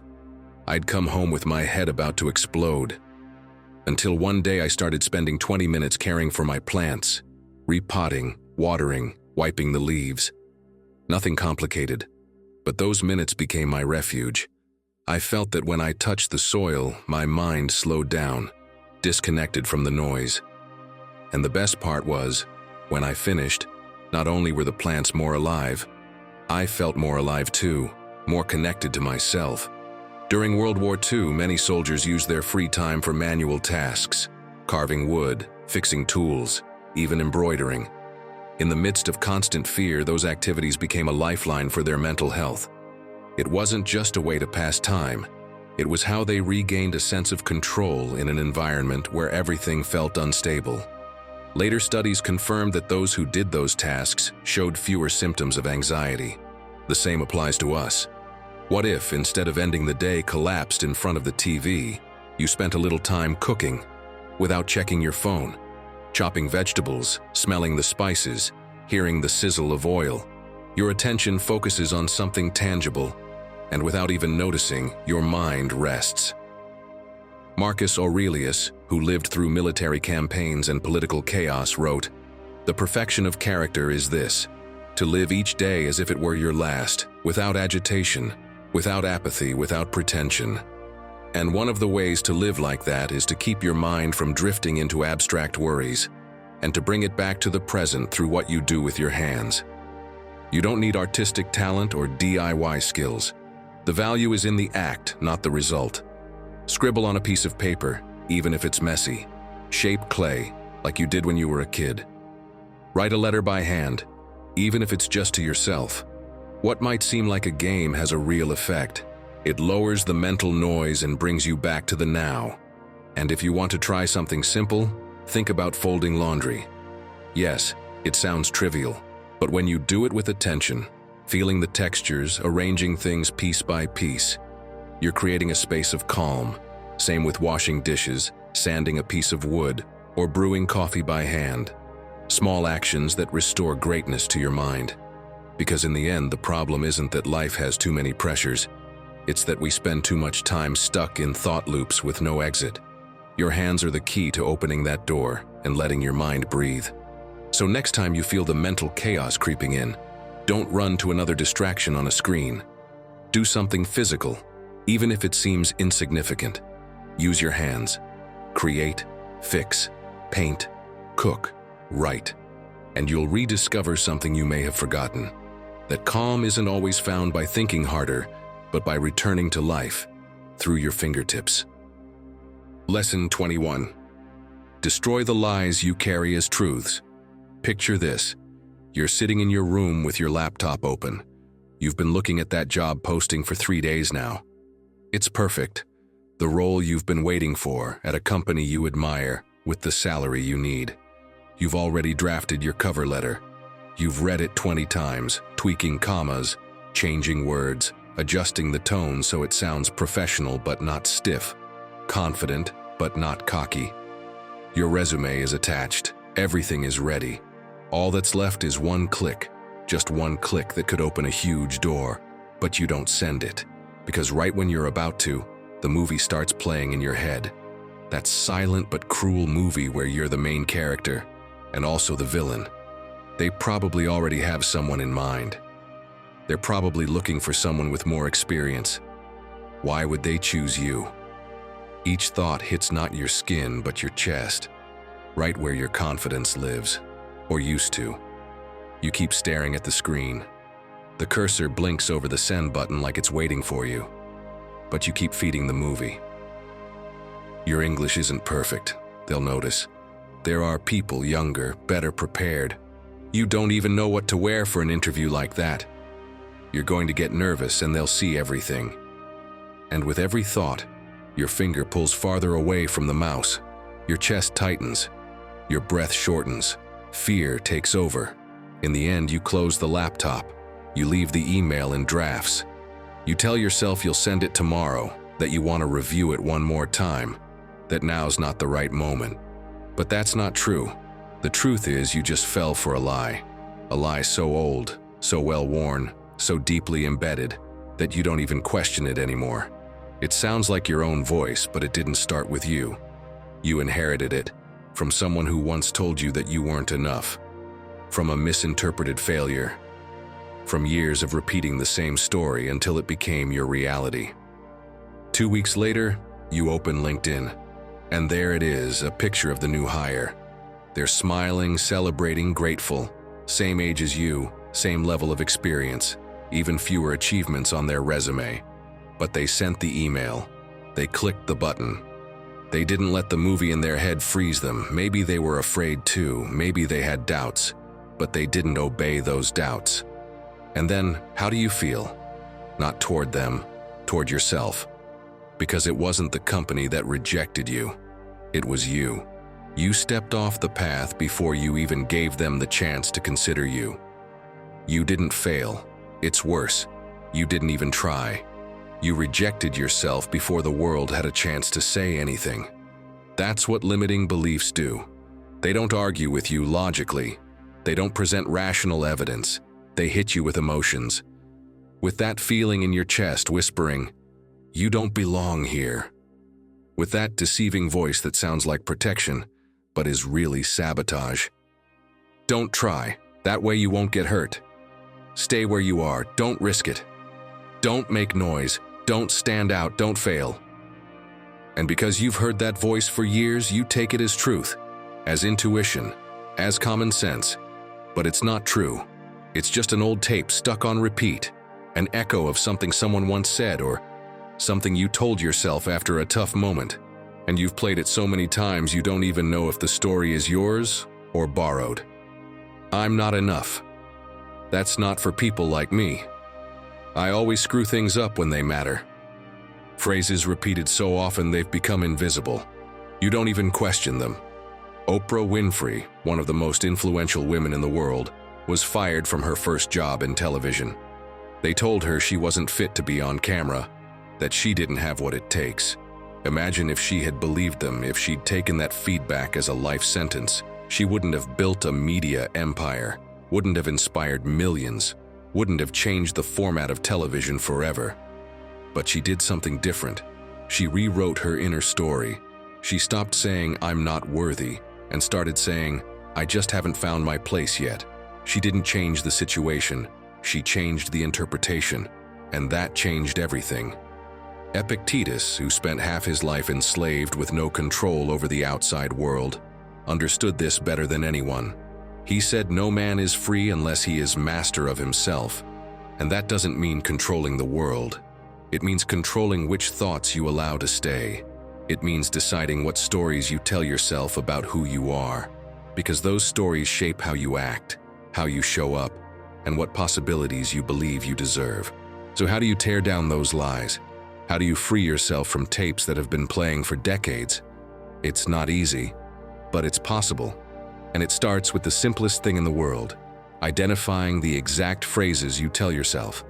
Grab a piece of paper, not your phone, real paper, and write down all the negative thoughts that show up in your head when you're about to do something important. Every single one. I'm not smart enough. They'll think I'm a fraud. I don't deserve to be here. I always mess things up when they matter. Write them down. Don't soften them. Don't justify them. Just get them out and onto the page. What happens when you see them outside your mind? Something almost magical. They lose power. Because in your head they sound like universal truths, but on paper they look like opinions, like judgments, like stories someone once told you, or that you once told yourself at the worst time. They stop sounding like truth and start looking like something you could argue against. Then ask yourself where each one came from. Who was the first person who made you feel like you weren't enough? Was it a frustrated adult? A teacher who judged you without knowing you? A cruel comment? Or was it you after a failure who turned that moment into a lifelong sentence? These beliefs almost never come from real reflection. They come from pain. And then they get stuck. Now comes the most important part. Act against the belief. Not with a huge leap, with a small step. Small enough to be doable, but big enough to challenge the lie. If the belief says, "I can't speak in public," don't sign up to give a TED Talk tomorrow. Offer to read a short announcement in a meeting. That's it, 2 minutes. But those 2 minutes are dynamite against the lie. They're real proof that contradicts your inner story. And every time you do this, every time you act against the belief and survive, the volume on that tape gets a little lower. It doesn't disappear instantly, but it starts sounding less convincing. You start gathering evidence that it's not true. You start regaining power, and with enough small actions, that tape breaks. But you need to understand something. These beliefs won't leave without a fight. They'll show up when you most need silence. They'll scream when you're about to take a step forward, because they know that just a little doubt can completely stop you. And that's why you can't wait to feel confident before acting. You have to act while you're still scared. Send that email with shaking hands. Raise your hand in that meeting with a trembling voice. Take the step even when your mind is screaming not to, because confidence never comes before action. It comes after. After doing the thing that scared you and realizing you're still here. You didn't break. You didn't collapse. You can handle it. To learn to think positively, you don't need to eliminate doubt. You need to stop treating it like it's absolute truth. You need to see it for what it is, an echo from the past that no longer has any authority over your present. And you need to collect real evidence of who you are now, not who you were when those beliefs first formed. Evidence that you can do hard things, that you can fail and get back up, that you are far more capable than that old voice wants you to believe. My friend, how many more emails are you going to leave in drafts? How many more doors will you shut before they even exist?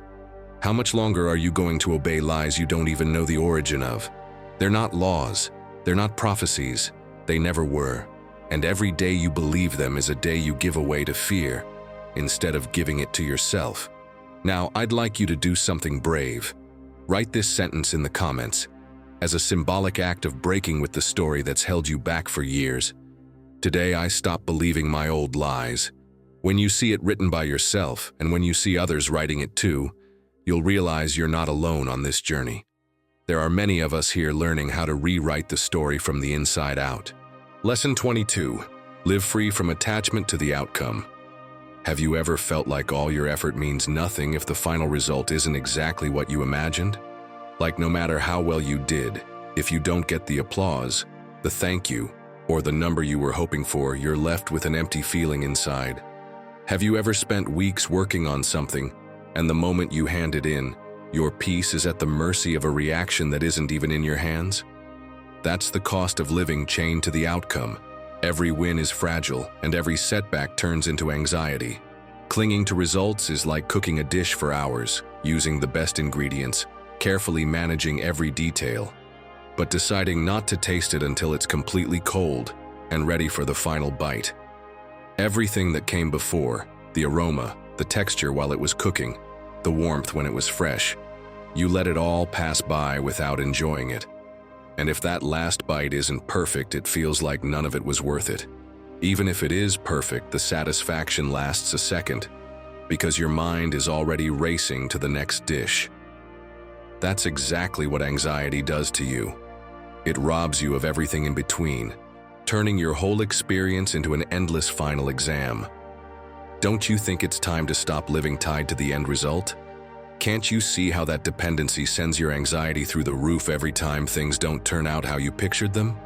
Even Seneca, one of the wealthiest and most influential men in Rome, had a curious way of protecting himself from that trap. Once a month, he practiced voluntary poverty. He wore rough clothes, ate the bare minimum, and slept on the floor. It wasn't self-punishment or eccentricity, it was training. He stared straight into the fear of losing everything and asked himself, "Is this what I was so afraid of?" If he could live well without his luxuries, he no longer feared losing them. And that, ultimately, was his way of freeing himself from the grip of results. When your peace depends on everything turning out exactly how you imagined, anxiety takes control. It starts calling the shots, reminding you what's at stake, invading every thought. And if something veers off course even slightly, disappointment hits 10 times harder. Think about something simple. You prepare an amazing gift for someone. You put in hours of thought, detail, and care, and when you give it to them, they barely react. If your peace depended on their response, the moment turns into disappointment. But if your satisfaction came from creating it with love, nothing can take that away. Anxiety has no room to sneak in, because your happiness didn't hang on that last reaction you couldn't control. So, do you want to live free from the anxiety that comes from chasing outcomes? First, focus on what you can do today, not on what you hope will happen tomorrow. Say you've got a presentation in 2 weeks. Anxiety pushes you to imagine how the audience will react, whether there will be applause, whether someone will ask a tough question. But that's out of your control. What is in your control? The hours you spend practicing, the tweaks you make to your slides, the clarity of your message. Make a short, specific list of those actions and commit to them. It anchors your mind in the present, and anxiety loses fuel. Second, celebrate your effort, regardless of the external reaction. The day of the presentation, you give it your all. Maybe some people don't show much interest. Maybe no one compliments you afterward. That's your moment to train this mindset. Before it even begins, you've already decided how you'll measure your success, by how well you prepared and how much heart you put into it, not by what happens next. You can even write it in a notebook. Today, I did my part. That is success for me. This habit reminds you that true recognition starts with you. Third, practice micro-detachments to break the habit of chasing external results. If you're the kind of person who compulsively checks project stats, social media reactions, or comments after posting something, pick a time window where you don't. It could be a day, a week, or whatever period feels challenging but doable. At first, you'll feel the void left by that habit. Anxiety will try to fill it with questions. What if it's going badly? What if no one saw it? Let them pass. Every time you make that conscious choice, you teach your mind that you can live without needing instant numbers, opinions, or reactions. That freedom is worth more than any data point. Believe me, this works, because it puts the control back in your hands. You focus on what you can do, you value your own effort, and you cut off your dependence on outside signals. And when you do that, anxiety has fewer places to sneak in and mess with how you feel. In the end, living free from attachment to the outcome is like opening a window in a stuffy room. You let fresh air in, and with it calm. Because when your satisfaction doesn't depend on the last piece of a puzzle you don't control, the whole process becomes lighter. Now tell me, in what area of your life do you feel anxiety taking over because you're too focused on the outcome? Share it in the comments. Or if you prefer, write, "Stoic at heart, I live free from the outcome. That way, I'll know you've decided to start taking your power back today. Lesson 23. Walking heals more than you think. There are moments when anxiety climbs up into your chest like you're wearing armor that's far too heavy. Every thought bounces around inside, amplifying your worries. It feels like your mind is trapped in a windowless room, and the longer you sit still waiting for it to pass, the heavier the pressure becomes. It's as if your body is begging you to move, just to be able to breathe again. And that's where the power of walking comes in. In Rome, Seneca already practiced this. He believed the mind needed to surrender itself to long walks to stay strong. And he didn't walk just for physical exercise. It was his way of letting his thoughts breathe, allowing emotions to flow, and clearing his head before making important decisions. He walked to cool down before reacting to an offense, to gain perspective before making a choice, to reconnect with himself. Centuries later, researchers started to measure what was already obvious to him. Psychologist Maria Konnikova has shown that walking outdoors can increase creativity by up to 60% and reduce anxiety almost instantly. 60%. It's like a simple walk can throw open the window in that locked-up room we talked about earlier, letting in fresh air and light. And the surprising part? So often during that walk, the answer you were searching for just appears, quietly, out of nowhere. You don't even notice exactly when it comes, but suddenly, there it is. And don't worry, this isn't about doing 10 kilometers a day. Sometimes 10 minutes are all you need to bring clarity back to your mind. If Seneca were alive today and wore a smartwatch, he wouldn't be counting his steps. He'd be counting how many ideas or meaningful thoughts showed up while walking. Because walking, even though it seems simple, goes far beyond just moving your legs. It's as if your body, when it starts to move, sends a signal to your mind. Let's clean this up here. And that clarity, that's exactly what anxiety doesn't want you to have, because it needs you stuck in your own head, spinning in circles with no way out. Picture a normal situation. You're stuck on a problem at work. You've been staring at the screen for hours, shoulders tight, breathing shallow. Anxiety starts to take the wheel. You decide to step outside for 10 minutes. You walk without a set direction. You hear the murmur of the city, the crunch of leaves under your feet, the smell of coffee wafting from a nearby cafe. And suddenly that idea that seemed so out of reach appears like it was always there. It's not magic. It's just that your mind finally has space to think. So, my friend, the next time you feel anxiety trying to trap you in your own mind, don't stay still. Get up and go outside, even if you have nowhere specific to go. And don't even think about putting on headphones. The last thing you need is more noise isolating you. The goal isn't to get somewhere. It's to move, to break the mental gridlock. As you walk, notice 3 things you can see, smell, and hear. Maybe it's the scent of a flower, a dog running down the street, and the sound of leaves rustling in the wind. Those little things pull you back into the present and weaken anxiety's grip. You can even turn it into a daily habit. And yes, I know what you're thinking. I don't have time to waste walking with everything I've got going on. But that, my friend, is one of anxiety's best tricks. What really wastes your time is being stuck in the same worry, spinning your wheels and going nowhere. Try it. Take 5 minutes to walk, even if it's just around your house, and you'll come back with more clarity and energy than before. It doesn't matter if it's 5 or 20 minutes around the block. What matters is that your brain understands you're in control, and you're not letting anxiety freeze you in place. Walking won't make your problems disappear overnight, but it does move the energy that anxiety tries to paralyze. And on this path of reclaiming your peace and learning to truly enjoy your life again, sometimes all it takes is one step, and then another. Because when you set the pace, anxiety no longer gets the final word. Lesson 24. Done is better than perfect. Done is better than perfect means letting go of the need for everything to be flawless before you start. Chasing perfection is like waiting for a pool's water to reach the perfect temperature before diving in. You end up standing there, frozen at the edge while others are already swimming. Do you realize how many opportunities you miss waiting for that perfect moment that never comes? My friend, how many late nights have you spent obsessing over every tiny detail of a project? Every potential mistake haunts you, trapping your mind in an endless loop of, "It could be better."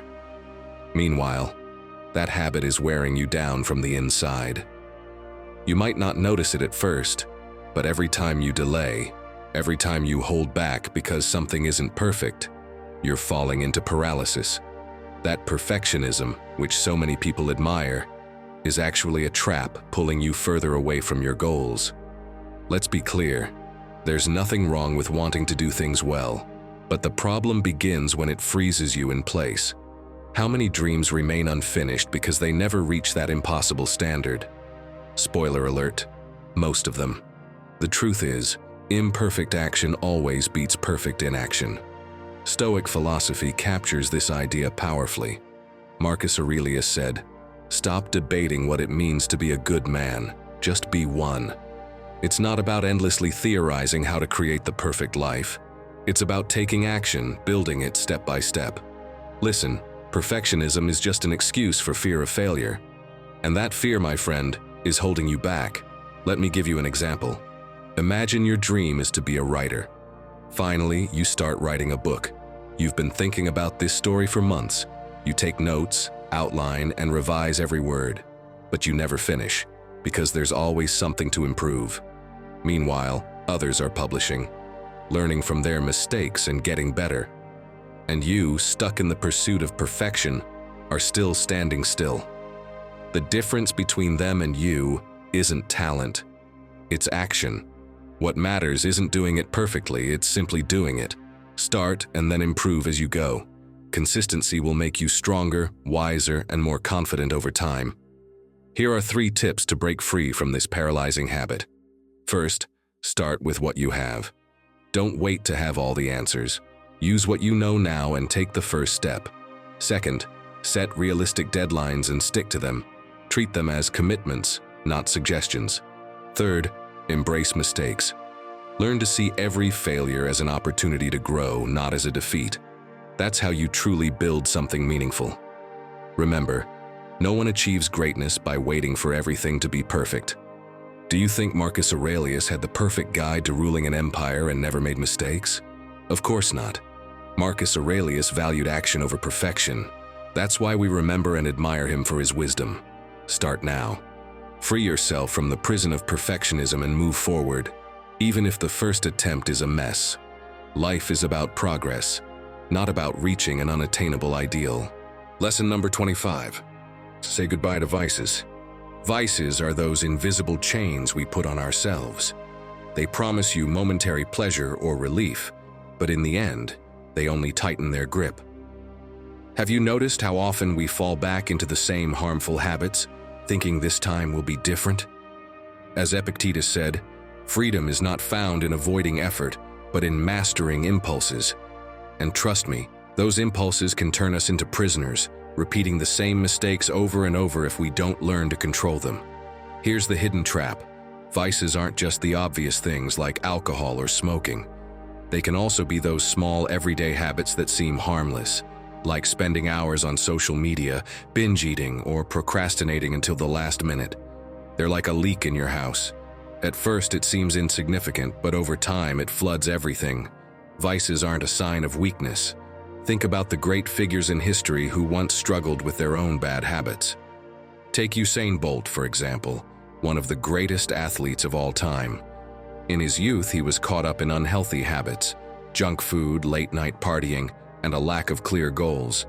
But he knew that if he wanted to become the fastest man in the world, he had to leave all of that behind. He took control of his life, disciplined himself, and replaced those vices with habits that propelled him to greatness. His story proves that no matter how strong the chains may feel, you can always break free and embrace your freedom. Now, imagine your life as a ship sailing through calm waters. Vices are like anchors slowly dragging you down. At first, you don't notice them, but one day you realize you're no longer moving forward. So, what do? Do you keep carrying those anchors, or do you cut them loose once and for all? If you want to know Marcus Aurelius's take on this, listen to his words. Do not waste what remains of your life worrying about others or fleeting pleasures. Vices steal the most valuable things you have: your time, your energy, and your clarity. Every time you give in to them, you drift further away from becoming your best self. It's time to take action. Here are 3 steps to start breaking free. First, identify the vice that's hurting you the most. It doesn't matter what it is. Acknowledge that it's holding you back. Second, replace it with something positive. If your vice is spending endless hours on social media, swap it out for reading a book or going for a walk. And third, be consistent. Like I said earlier, the key isn't being perfect. It's resisting one more day. My friend, say goodbye to the vices that are holding you back. Let go of those chains and start sailing freely. It won't be easy, but it will be worth it. Because true victory doesn't come from avoiding battles. It comes from facing them and emerging stronger. Lesson 26. Move as if fear had no voice or vote. The story goes that in his final days, Seneca knew exactly what was coming. Nero, the emperor he had served for years, had ordered his death. There was no escape, no appeal, just waiting. And while many in his situation would have spent those last days trembling, hiding, or begging for mercy, Seneca chose a different path. He bathed, he dressed carefully, he invited his friends over for dinner. He spoke calmly about philosophy. He walked through his home with his back straight and his gaze steady. When the soldiers arrived, he welcomed them standing, without a tremble in his voice. Not because he wasn't afraid. He was human. But he decided that his body would not become a witness to that fear. That his posture would not give terror the power to define his final moments. This is what the Stoics understood better than anyone. Fear is inevitable.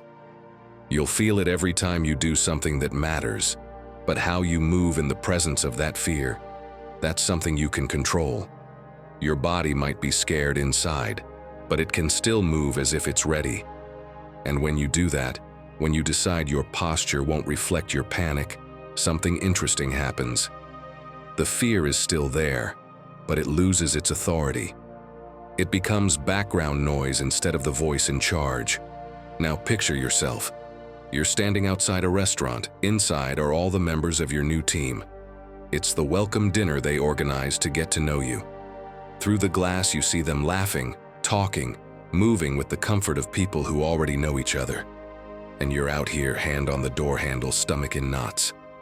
Come on, go in, you tell yourself. But your body doesn't move. Your feet feel like they're cemented to the ground. Your hands are sweaty. Your chest tightens. And the voice in your head starts doing its thing. They're going to notice how nervous you are. You won't know what to say. You're going to look like an idiot. Every second you spend out there makes it harder to go in, because now you'll be late and everyone will turn to look at you. And that will make it worse. You take a deep breath. Count to 3. Push the door open. And you walk in, but not like someone confident. You walk in like someone apologizing for existing. Your shoulders are slouched. Your eyes stay down. Your hands are hidden in your pockets. You rush to the nearest seat, sink into it, and pretend to check your phone, just to avoid making eye contact. What just happened? Without saying a word, without opening your mouth, you already told the whole table something about yourself. You told them, "I'm not sure I deserve to be here. I'd rather be somewhere else. I don't feel comfortable." And even if they don't consciously register it, they've picked up that message. Because the body speaks before the mouth. Always. Now imagine the exact same situation, but different. You're still outside the restaurant, still nervous, still sweating. But this time, before walking in, you do something else. You stand up straight, roll your shoulders back, lift your head, take a deep breath, filling your lungs, and then you go in. This time you don't walk in like you're sorry. You walk in like you have every right to be there. Your steps are steady. Your gaze is forward. Your hands are relaxed and visible. When you reach the table, you make eye contact, maybe even smile a little and sit down calmly, without hiding. And now, you've told the table something entirely different. I belong here. I'm present and open. I'm ready to connect. And the wild thing is, your mind receives that message too. Because when your body moves with confidence, your brain starts to believe there must be a reason for that confidence. This isn't magic, it's physiology. Your brain and your body are in constant communication. And the conversation goes both ways. It's not just your mind telling your body what to do. Your body also tells your mind how to feel. When you hunch over, your brain interprets, "Something's wrong, protect yourself." When you stand tall, your brain interprets, "We've got this, things are okay." Years ago, in a communication workshop, I did an exercise that changed my perspective. They asked us to walk around the room, just walk. And then the instructor said, "Walk like you're sad." So we all lowered our heads, slouched our shoulders, dragged our feet. And within 30 seconds, even without talking about anything sad, the whole room felt heavy. Then he said, "Walk like you just got great news." And we lifted our heads, opened our chests, sped up our steps, and the energy in the room completely shifted. People who looked depressed minutes ago were now smiling. Not because anything had changed on the outside, but because our bodies told our minds there was something to be happy about. The final instruction was, "Walk like you're the most important person in the room." That was eye-opening. Everyone slowed down, walked more deliberately, took up more space, and that physical change brought a mental shift too. We suddenly felt more confident, more centered, more present, all from changing how we moved.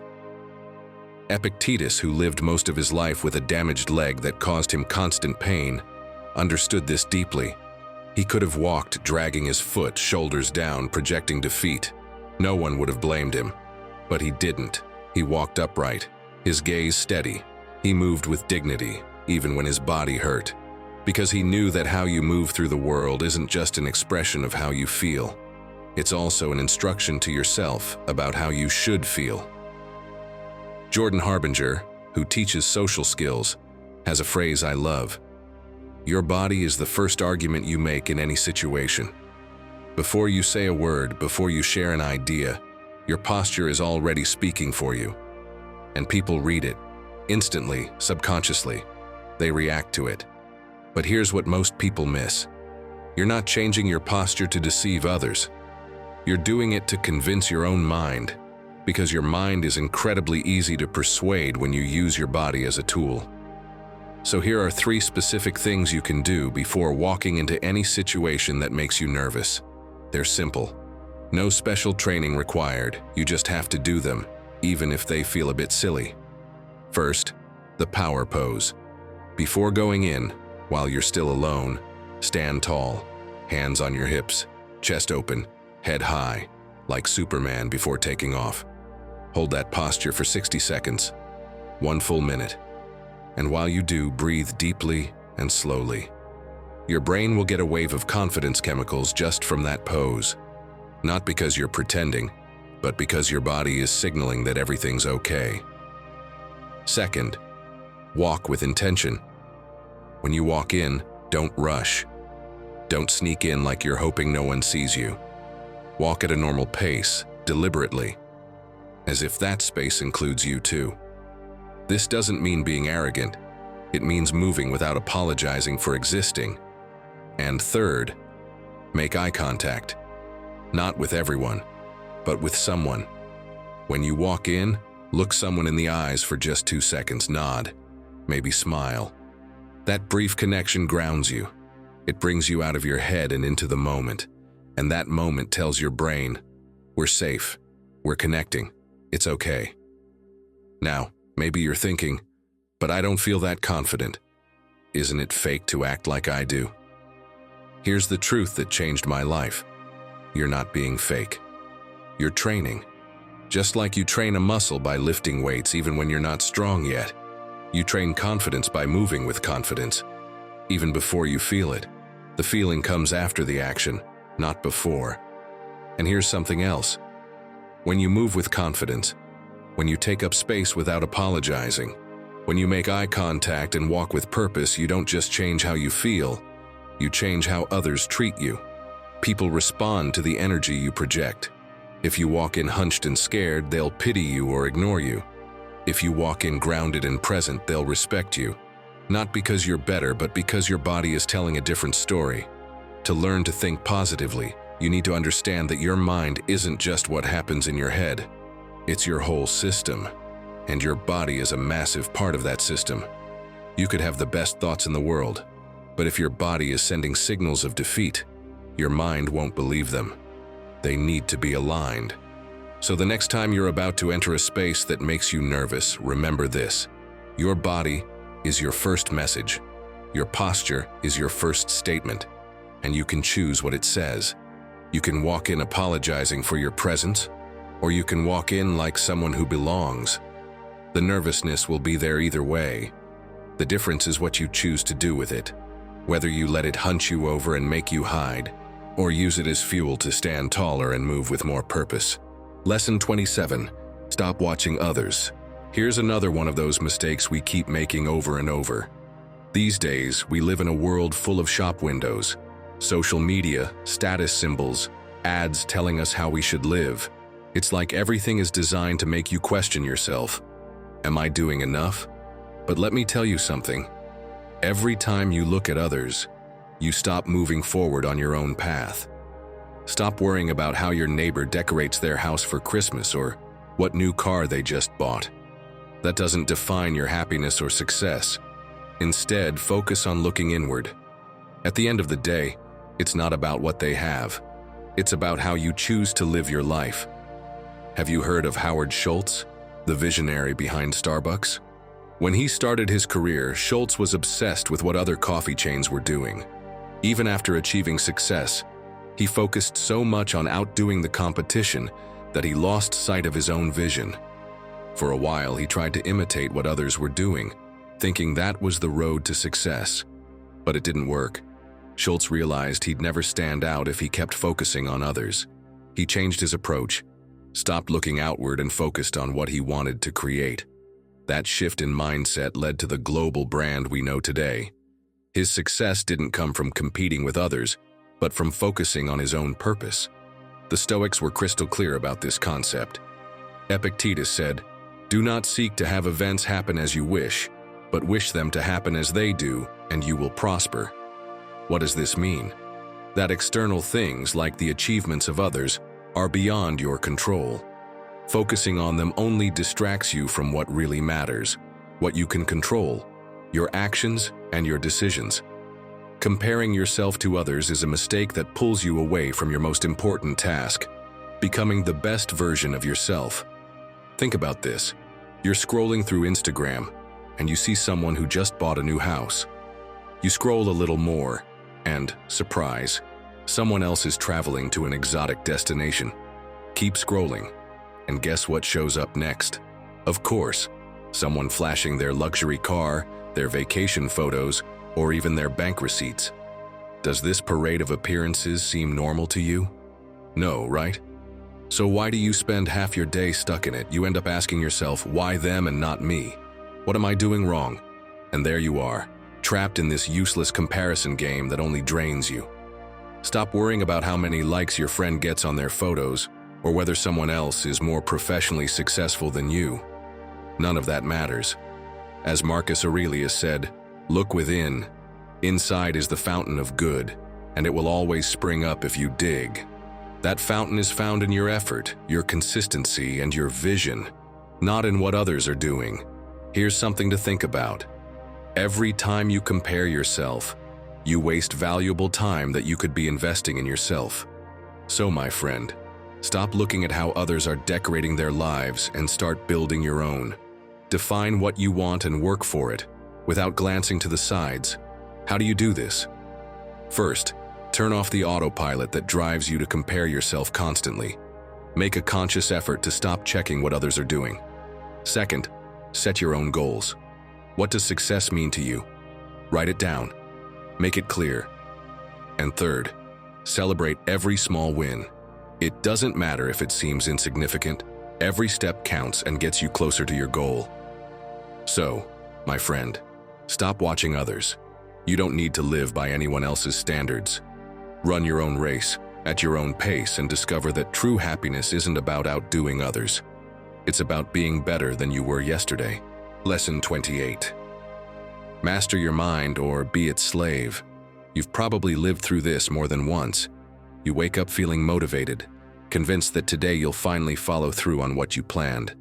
But all it takes is one small thing going wrong for everything to fall apart.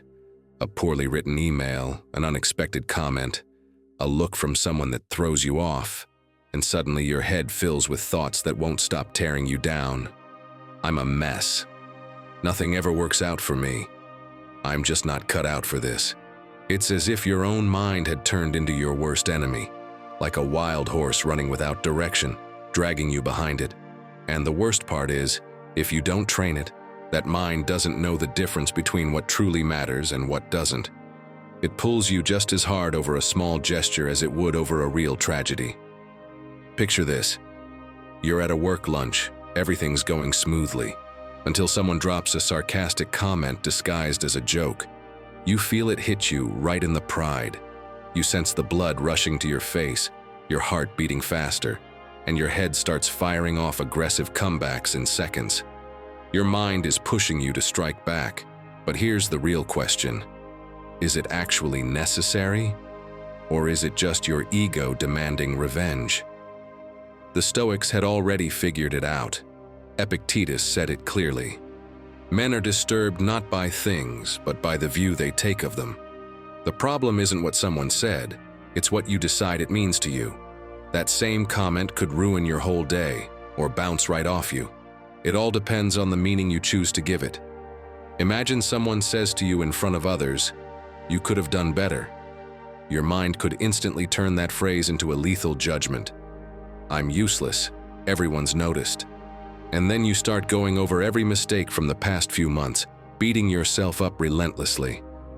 But you could also choose to see it differently, as a neutral observation, maybe even a piece of advice to help you grow. The sentence is the same, but the reaction completely changes your inner world. Science backs up what the Stoics already intuited. The primitive brain, governed by the amygdala, reacts in milliseconds to anything that seems like a threat. The problem is that part of your brain doesn't know the difference between a lion stalking you in the wild and a careless comment at the office. To your mind, both feel like an attack. And that's the challenge, to train it not to turn every little bump into a full-blown fire. How do you do it? It's not about repeating pretty phrases or pretending you don't feel what you feel. It's about learning to create a space between what happens and how you react. One powerful tool is inner silence. Before you open your mouth, breathe. Let a few seconds pass. That brief space is enough for your reason to take over instead of your emotions. Another way is to change the story. If someone disrespects you, your mind might scream, "You have to respond." You can't let that slide, but you can choose a different narrative. I'm not giving my peace away over something so small. It's not about being naive. It's about saving your energy for the battles that are actually worth fighting. There's a Stoic exercise that helps a lot. Watching yourself from the outside like a spectator in a movie. Picture the scene. You're sitting there, someone throws out a ridiculous comment, and the camera zooms in on your face. Ask yourself, how would the wisest character in history act? Would he get worked up over something so trivial? Or would he respond calmly, showing he's far above that game? And think about this. If you don't master your mind, someone else will. It could be your boss, your partner, a stranger in traffic, or even a random comment on social media. And the worst part? That someone doesn't even have to try. Just press the right button and you explode. But when you train your mind, the opposite happens. You realize that no one has as much power over you as you do. That calm isn't passivity. It's the highest form of freedom. It's the proof that you're no longer a slave to your impulses.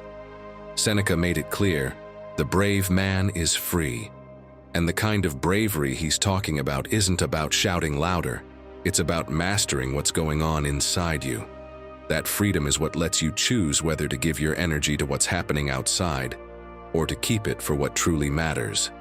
So, my friend, the next time you feel like your mind is dragging you like a wild horse, remember that the reins are in your hands. Breathe, observe, Change the story. You're not a slave to your thoughts. You're their master. And the moment you act from that truth, you'll realize that nothing external can shake you, unless you let it. Lesson 29. When life plays dirty, play better. Life isn't fair. And I don't say that as a pessimistic phrase, but as a simple fact. You can give your best and still watch someone less prepared get the credit. You can work for years with integrity and still be pushed aside by politics or favoritism. You can expect life to reward your effort and discover the reward goes to someone else. If your peace depends on the idea that the world will be fair, you're setting yourself up for frustration. But if you train your mind to stay steady even when everything feels unfair, that's when you truly start to win. The Stoics knew injustice all too well. They didn't speak from theory, they spoke from experience. Seneca, for example, was exiled to Corsica for a supposed affair he likely never committed. Overnight, he went from being an advisor at court to living in isolation, far from Rome, his work, and his family. Imagine the pain of that shift. The public shame, the distance from loved ones, the emptiness of being cast out by a political decision. And yet, what did Seneca do during that exile? He wrote letters to comfort his mother. He didn't talk about his own suffering. He focused on how she should stay strong. He reminded her that what happens to us isn't in our control, but how we face it is. That even in the worst injustice, there is still a space of inner freedom that no one can take from you. That's the greatness of Stoicism. Seneca had every right to be bitter, to hate those who condemned him, to fight his fate. But he chose the opposite, to turn his pain into teaching. He understood that life could take away Rome, honors, the presence of his family, but it couldn't take away how he chose to respond. That lesson is still essential for us today. Because what do we usually do when we feel mistreated? Most often we complain. We replay what happened over and over. We compare ourselves to those who came out on top. We get lost in anger, but none of that changes anything. The only thing it changes is that we lose our peace. Picture someone who loses a promotion to favoritism. If they keep repeating in their head, "It's not fair, it's not fair," every day at the office becomes a nightmare. But if they accept what happened and use that energy to grow, look for new opportunities, or even leave and build their own path, they turn injustice into a springboard. Seneca understood this. In his letters, he wrote about how the blows that seem unbearable can become training for the soul. He said that nothing strengthens us more than learning to endure what we cannot change. Even pain can become a teacher. Think about it. If what happens to you defined who you are, then we'd all be doomed by every mistake, every loss, every betrayal. But if what defines you is what you do with what happens to you, then there's always a way forward. Injustice doesn't trap you, it forces you to choose. It's like a game of chess. You don't choose the pieces you're given or the moves your opponent makes, but every move you make afterward does depend on you. Some complain because they started at a disadvantage. Others play the best game they can with what they have. And who ends up advancing? Not the one who complains, but the one who keeps making moves. So here's something you can practice. When you face something unfair, try what I call the active acceptance challenge. It's not about resignation. It's about seeing the situation clearly and asking, what's really under my control? Write it down if you need to. That list, however small, is your zone of power, and that's where your energy belongs. Another way to train this mindset is by changing your language. Instead of saying, "This shouldn't be happening to me," ask, "What can I do with this now that it is happening?" It sounds like a small shift, but it's a massive change. It pulls you out of the role of victim and puts you back in the role of author of your life. And remember, injustice doesn't mean doing nothing. Seneca accepted his exile, yes, but he didn't stop writing, teaching, or growing. Don't confuse acceptance with passivity. Acceptance is recognizing what you can't change, so you can take clear, powerful action with what you can. My friend, the world will never stop being unfair. There will always be favoritism, cheats, and chance favoring some over others. But the real question is, what will you do with it? Will you let the unfairness trap you in complaint, or use every blow as training for your character? Because if there's one thing Seneca and the Stoics teach us, it's this: no matter what life takes from you, as long as you have your mind, you have your power. And no one plays cleaner than the one who stays calm when the whole world is playing dirty. Lesson 30. Stop asking for permission to be happy. There's a ticket sitting in your pocket. It's been there for months, maybe even years. A special ticket that gives you access to something amazing, but you never use it. Because there's always a reason to wait. Not yet. Once I finish this project, once I lose those 5 kilos, when I have more money, when things calm down, and while you wait for the perfect moment, the ticket gets more and more crumpled in your pocket, and your life quietly slips by. You're at a wedding. The lights have that warm glow that only exists at celebrations. The music gets louder. You recognize the song. It's one of your favorites. You watch as people get up, hold hands, spin around, laugh. There's something in the air, an infectious energy calling you. You feel the urge to get up, to join in, to move. But immediately another voice steps in. Better not. What if I look ridiculous? People will stare.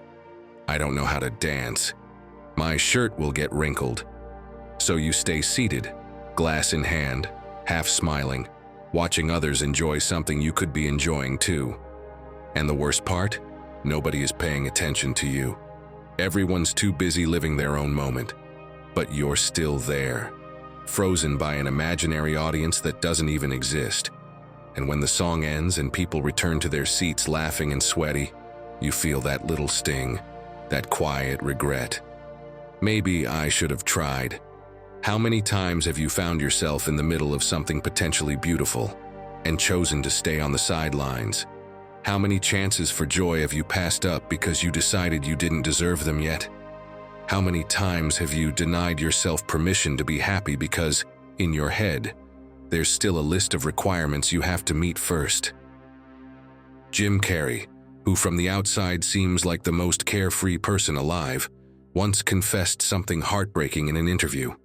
For years, even at the height of his success, he felt guilty every time he laughed. He believed that if he allowed himself to be happy, life would somehow punish him for it later. That happiness was a luxury he constantly had to earn, that a moment of joy meant something bad was coming to balance it out.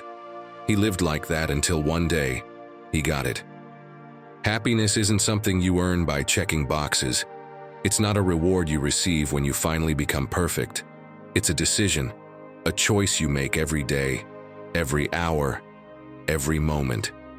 And he said something that stuck with me. Your need for acceptance can make you invisible. Live your life and love it. Seneca warned us centuries ago. It's not that we have too little time, but that we waste so much. And he wasn't just talking about hours on a clock. He was talking about all those moments when we choose not to live, when we decide to stay seated instead of dancing, when we choose the safety of familiar unhappiness over the risk of possible joy. Because here's the uncomfortable truth: being unhappy is safe. It's predictable. You know exactly what to expect. You don't put yourself out there. You don't risk anything. No one can judge you for failing if you never try.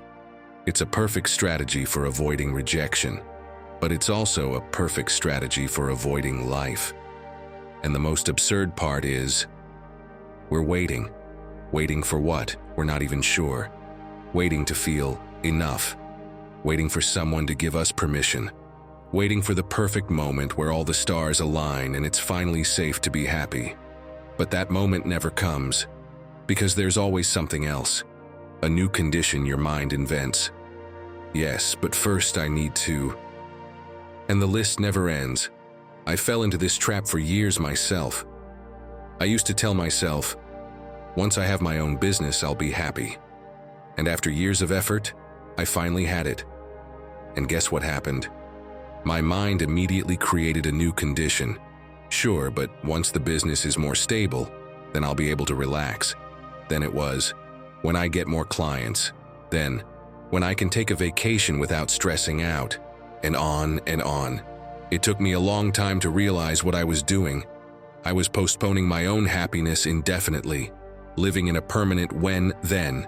When this happens, then I'll be happy. When I achieve that, then I'll allow myself to enjoy.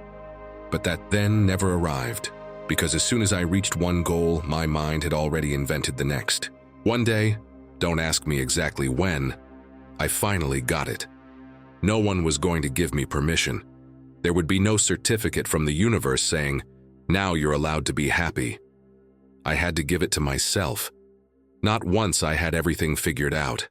Now, in the middle of chaos, in the middle of imperfection, with everything still unfinished, I had to choose to be happy anyway, and that doesn't mean ignoring problems. It doesn't mean pretending everything's perfect. It means accepting that life will never be perfect. There will always be something pending, something to improve, something missing. But if you wait for everything to be resolved before you allow yourself to feel happy, you'll get to the end of your life without ever having truly lived. So how do you do this? How do you give yourself permission to be happy when your brain's been telling you not yet for years? Start with something ridiculously simple. Say yes more often. When someone invites you to something fun and your first instinct is to come up with reasons not to go, pause. Notice that impulse. Then do the opposite. Say yes. Even if you're scared, even if you don't feel ready, even if your clothes aren't perfect or your weight isn't ideal or your finances aren't where you want them to be, go anyway. And when you're there, in that moment, put down your phone. Don't document everything for Instagram. Don't think about how it looks from the outside. Just be present, feel the music, notice the light, listen to the laughter. Let the moment be real instead of turning it into content for people who aren't even there. Another thing you can do, plan something purely for your own enjoyment. Not because you've earned it, not because you deserve it, just because it feels good. It could be something as simple as going to the movies alone on a Tuesday afternoon, buying that book you wanted without guilt, making yourself a special breakfast on a random Wednesday for no reason at all. These small acts of rebellion send an important message to your brain. My happiness doesn't need external justification. And finally, create your own joy ritual. Something small, personal, just for you. Your favorite socks on Mondays, a specific mug for Saturday coffee, 5 minutes of dancing in your room before starting your day. Sounds silly, I know, but these little actions are acts of defiance against that voice that tells you you don't deserve happiness yet. My friend, the music is already playing. The party is happening right now, and you can stay seated, waiting for the perfect moment that's never coming. Or you can get up with all your imperfections, all your fears, everything you think is still missing, and join in anyway. Because to learn how to think positively, you first have to give yourself permission to feel something positive. And that permission doesn't come from the outside, not from your boss or your partner or your parents or the universe. It comes from you. The moment you finally decide, enough waiting, this is your life. And every day you spend asking someone else for permission to enjoy it is a day you'll never get back. So get up, dance even if you don't know how.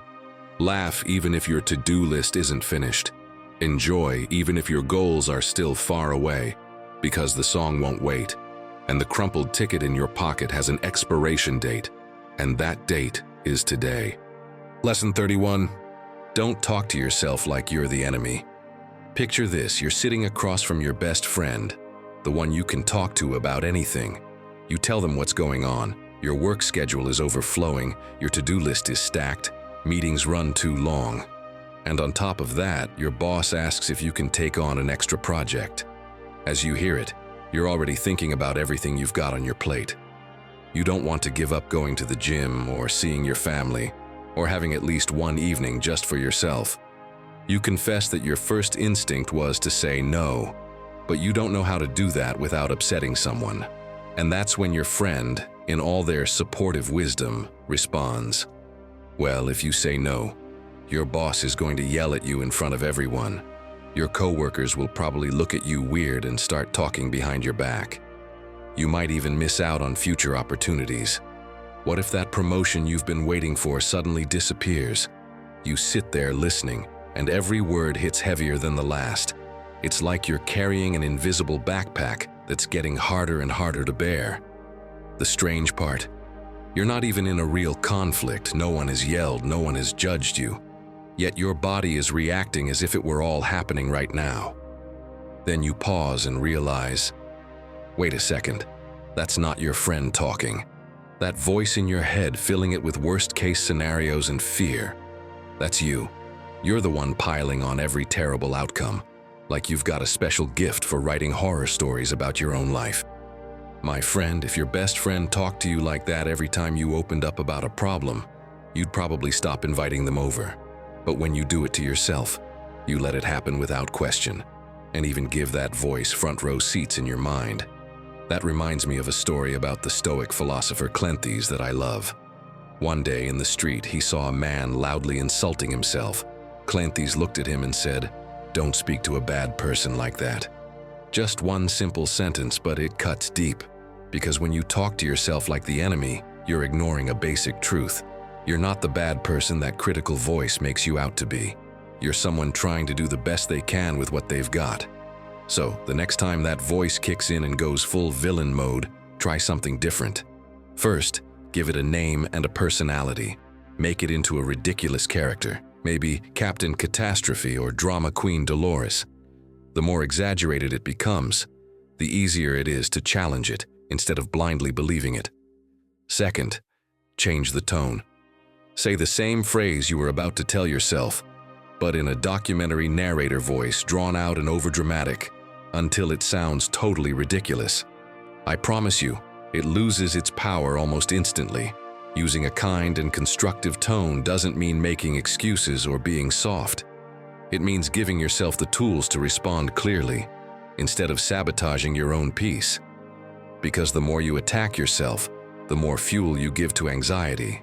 But the more you speak to yourself with respect, the more room you create to think calmly and act wisely. Third, replace the attack with a useful question. Instead of saying, "I'm such a mess," ask yourself, "What can I do right now to make sure this doesn't happen again?" That simple shift pulls you out of the guilt spiral and drops you right into action. At first, this might feel awkward. Yeah, I know. It sounds easy in theory. But in practice, your inner critic has probably been the DJ in your head for years. You won't mute it overnight. But every time you lower the volume, even just a little, you give less space to anxiety and more space to calm. Because in the end, anxiety feeds off the way you talk to yourself. And if you keep repeating lines that tear you down, you won't be able to walk through life with confidence. But when you start speaking to yourself the way you'd speak to someone you truly care about, everything starts to shift. You take back control of your mind, and with it, control over your life. And believe me, in that moment, anxiety starts to lose its grip. Lesson 32. Water what you want to grow. You have a garden. You didn't choose it. It just showed up the day you were born. At first, it was just dirt. Neutral. No flowers, no weeds. Just potential. And from that day until now, every thought you've had, everything you've focused your attention on, every worry you've fed, that's been like pouring water into that garden.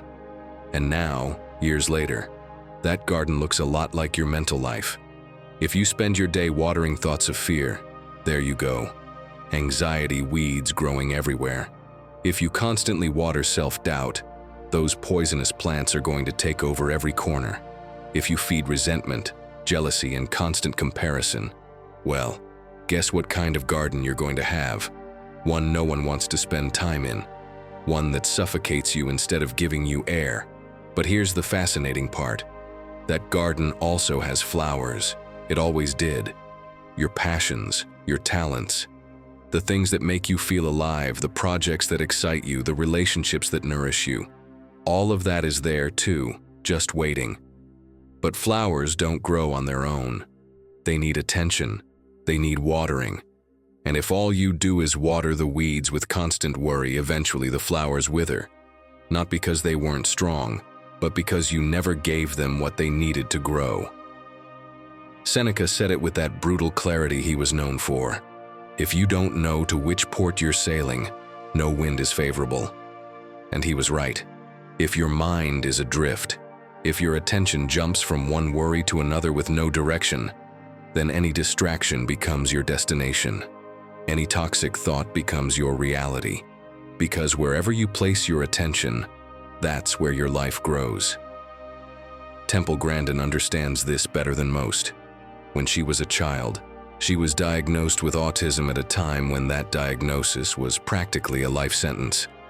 Doctors told her parents she would never speak, that she wouldn't live a normal life, that the best option was to institutionalize her. And for years, those were the voices surrounding her garden. Those were the seeds people tried to plant in her mind. But Temple, with the help of a few teachers who saw something in her, started watering something different. Instead of focusing on "I'm different and that's bad," she started focusing on "I'm different and that gives me a unique perspective." Instead of "I can't communicate like others," she started thinking, "I can understand animals in ways most people can't." And while the world told her she was less, she watered the idea that she was different.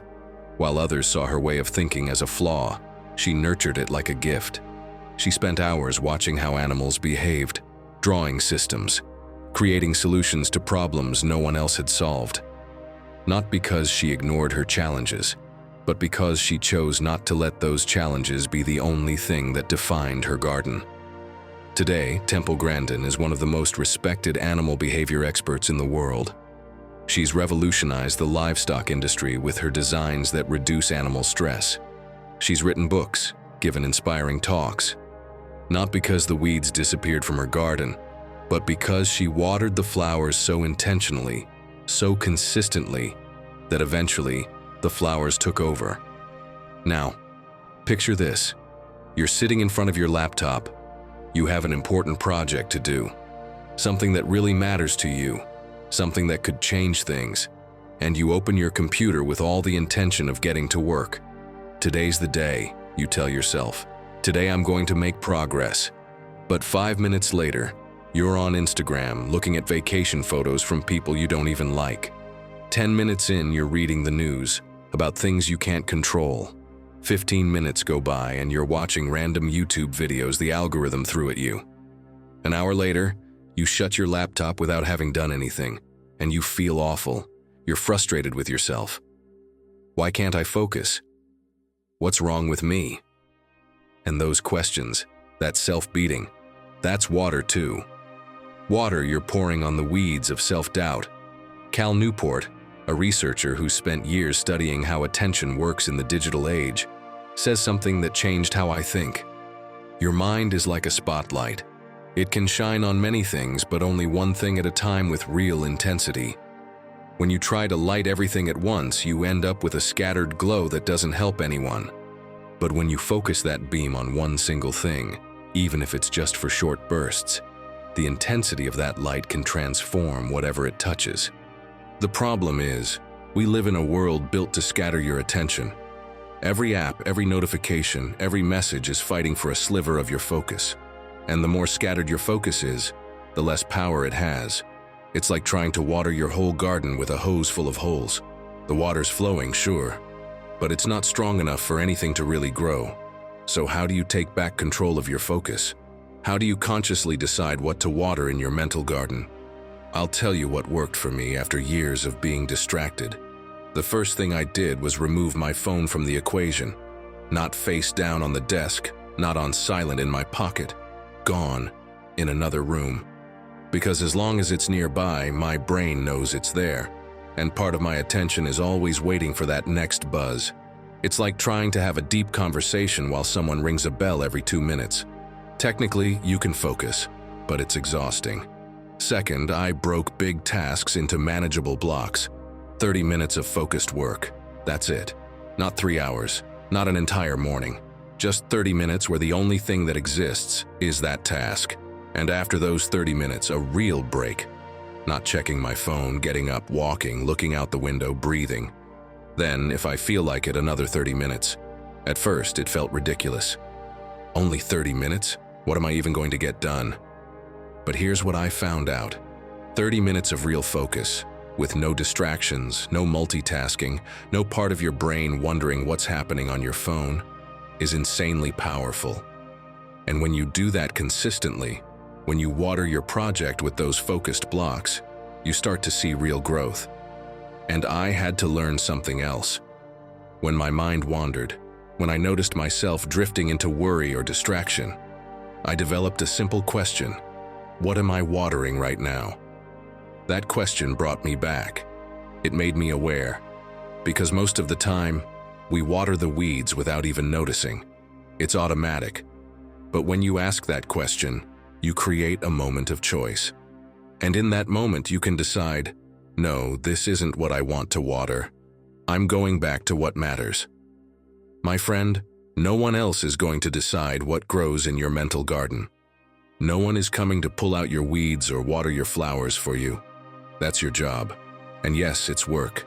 It's easier to let the garden run wild, to let your attention go wherever the algorithm wants, to let your thoughts drift aimlessly. But you don't get to complain about the garden you have if you never chose what to grow. To learn to think positively, you first need to decide which thoughts, which projects, which parts of your life are worth your attention. And then, with discipline and patience, water those things every day. Not once, not when you feel inspired, every day. Because that's how flowers grow, with consistent attention, with deliberate care, with the conscious choice to give them the water they need to bloom. And when you catch yourself watering the weeds again, worry, doubt, endless distraction, come back to the question, what am I watering right now? Then choose again. Because that choice, made 1,000 times a day, is what determines the kind of garden you'll have and the kind of life you'll live. Lesson number 33, move from theory to action. Imagine you're holding the perfect seed in your hands, ready to grow into a majestic tree. You have the soil, the water, and the sunlight. But if you don't plant it, if you don't take action, it will remain just a possibility.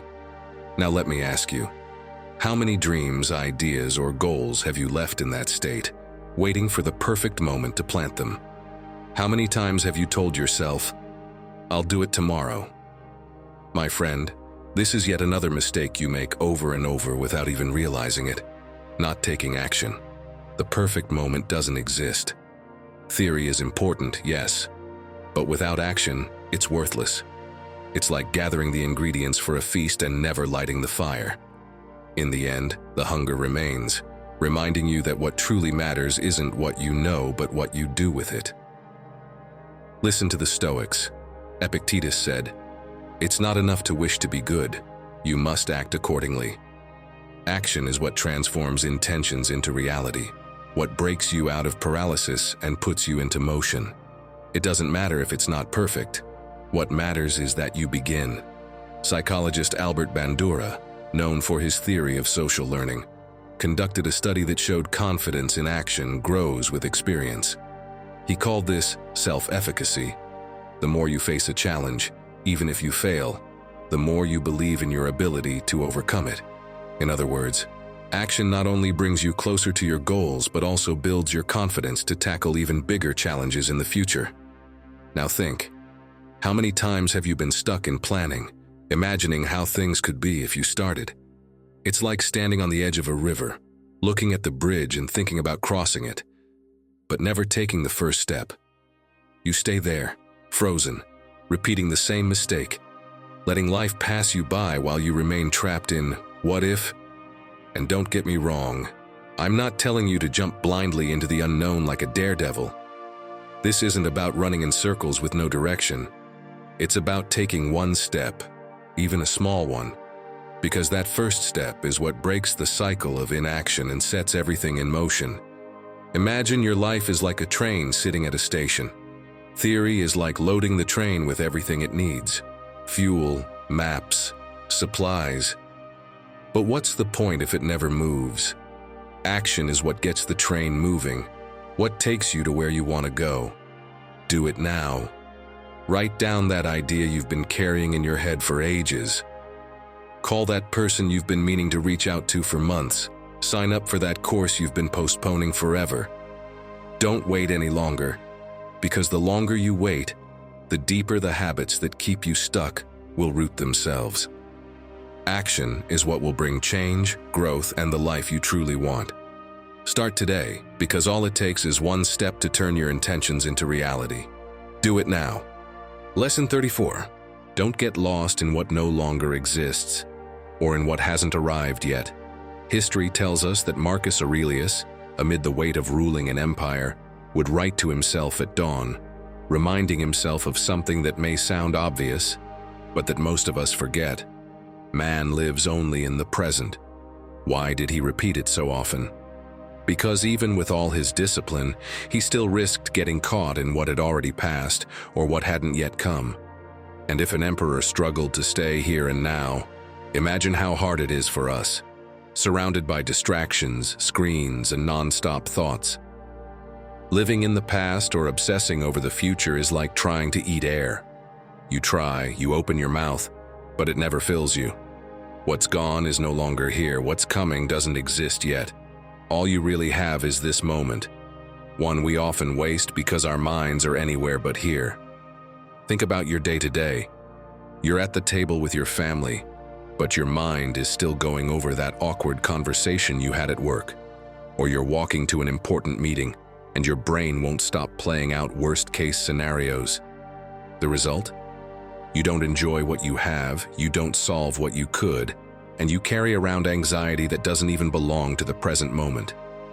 Modern psychology says it clearly: rumination, dwelling on the past, and catastrophic thinking, imagining the worst about the future, are two of the biggest causes of anxiety and depression. But the Stoics had already warned us centuries ago. You can't change what's already happened or control what hasn't come. The only thing you can govern is what you do now. Imagine a different scene, a musician in the middle of a concert. He plays the wrong note. He has two choices: get stuck on that mistake and ruin the rest of the performance, or stay focused on the music still ahead. Who will the audience enjoy more? Who will grow from the experience? The one who chose to stay in the present. You and I do the same thing every day. We trip over a mistake and decide whether to stay stuck in it or keep playing our melody. The problem is, we often don't even notice when our mind has drifted.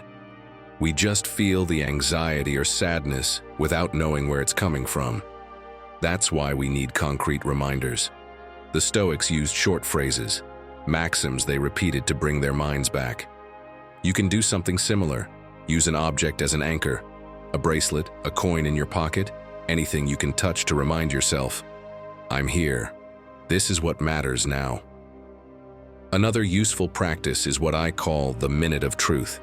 Set aside 60 seconds to be fully present with what's right in front of you. No phone, no distractions. Just listen to the sounds, feel your breath, notice the texture of whatever you're touching. It's a quick reset, like wiping fog off a window so you can see clearly again. And when you feel the past or future chasing you, ask yourself just one question. What can I do right now? Not yesterday, not tomorrow, now. If there's something to do, do it. If not, let it go. It may sound simple, but it's radically freeing. The Stoics weren't cold or detached, they were practical. Marcus Aurelius couldn't undo his general's past mistakes, but he could decide what orders to give that day. Seneca couldn't erase his exile, but he could write letters that still guide us today. Epictetus couldn't change the fact that he was a slave, but he could train his mind so he wouldn't be one in spirit. They understood.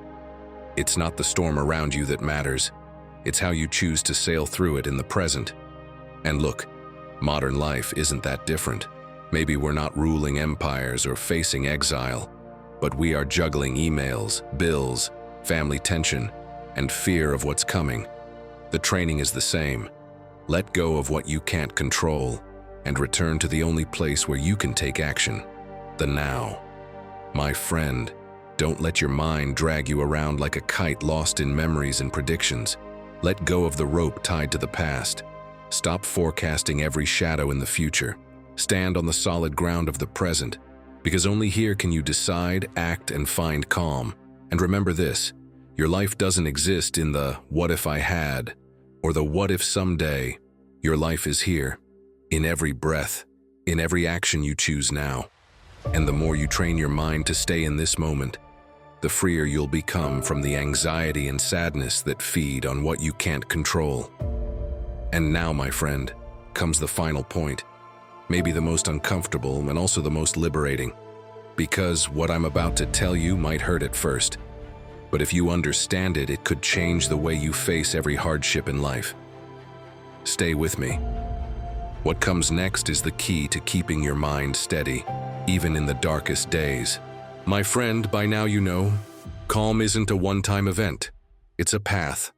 Every time you choose not to react with anger, not to get swept away by fear, and not to drown in inner chaos, you're winning a little more freedom. Calm doesn't mean life stops testing you. It means you're no longer a slave to those tests. If you've made it this far, I want you to declare it in the comments. Write, "I choose to live in calm." They say those who stay until the end always find their reward. And you just did. So I invite you to subscribe, like, and share this video with someone who might need it. Click now on the videos you see on screen, because the journey is just beginning.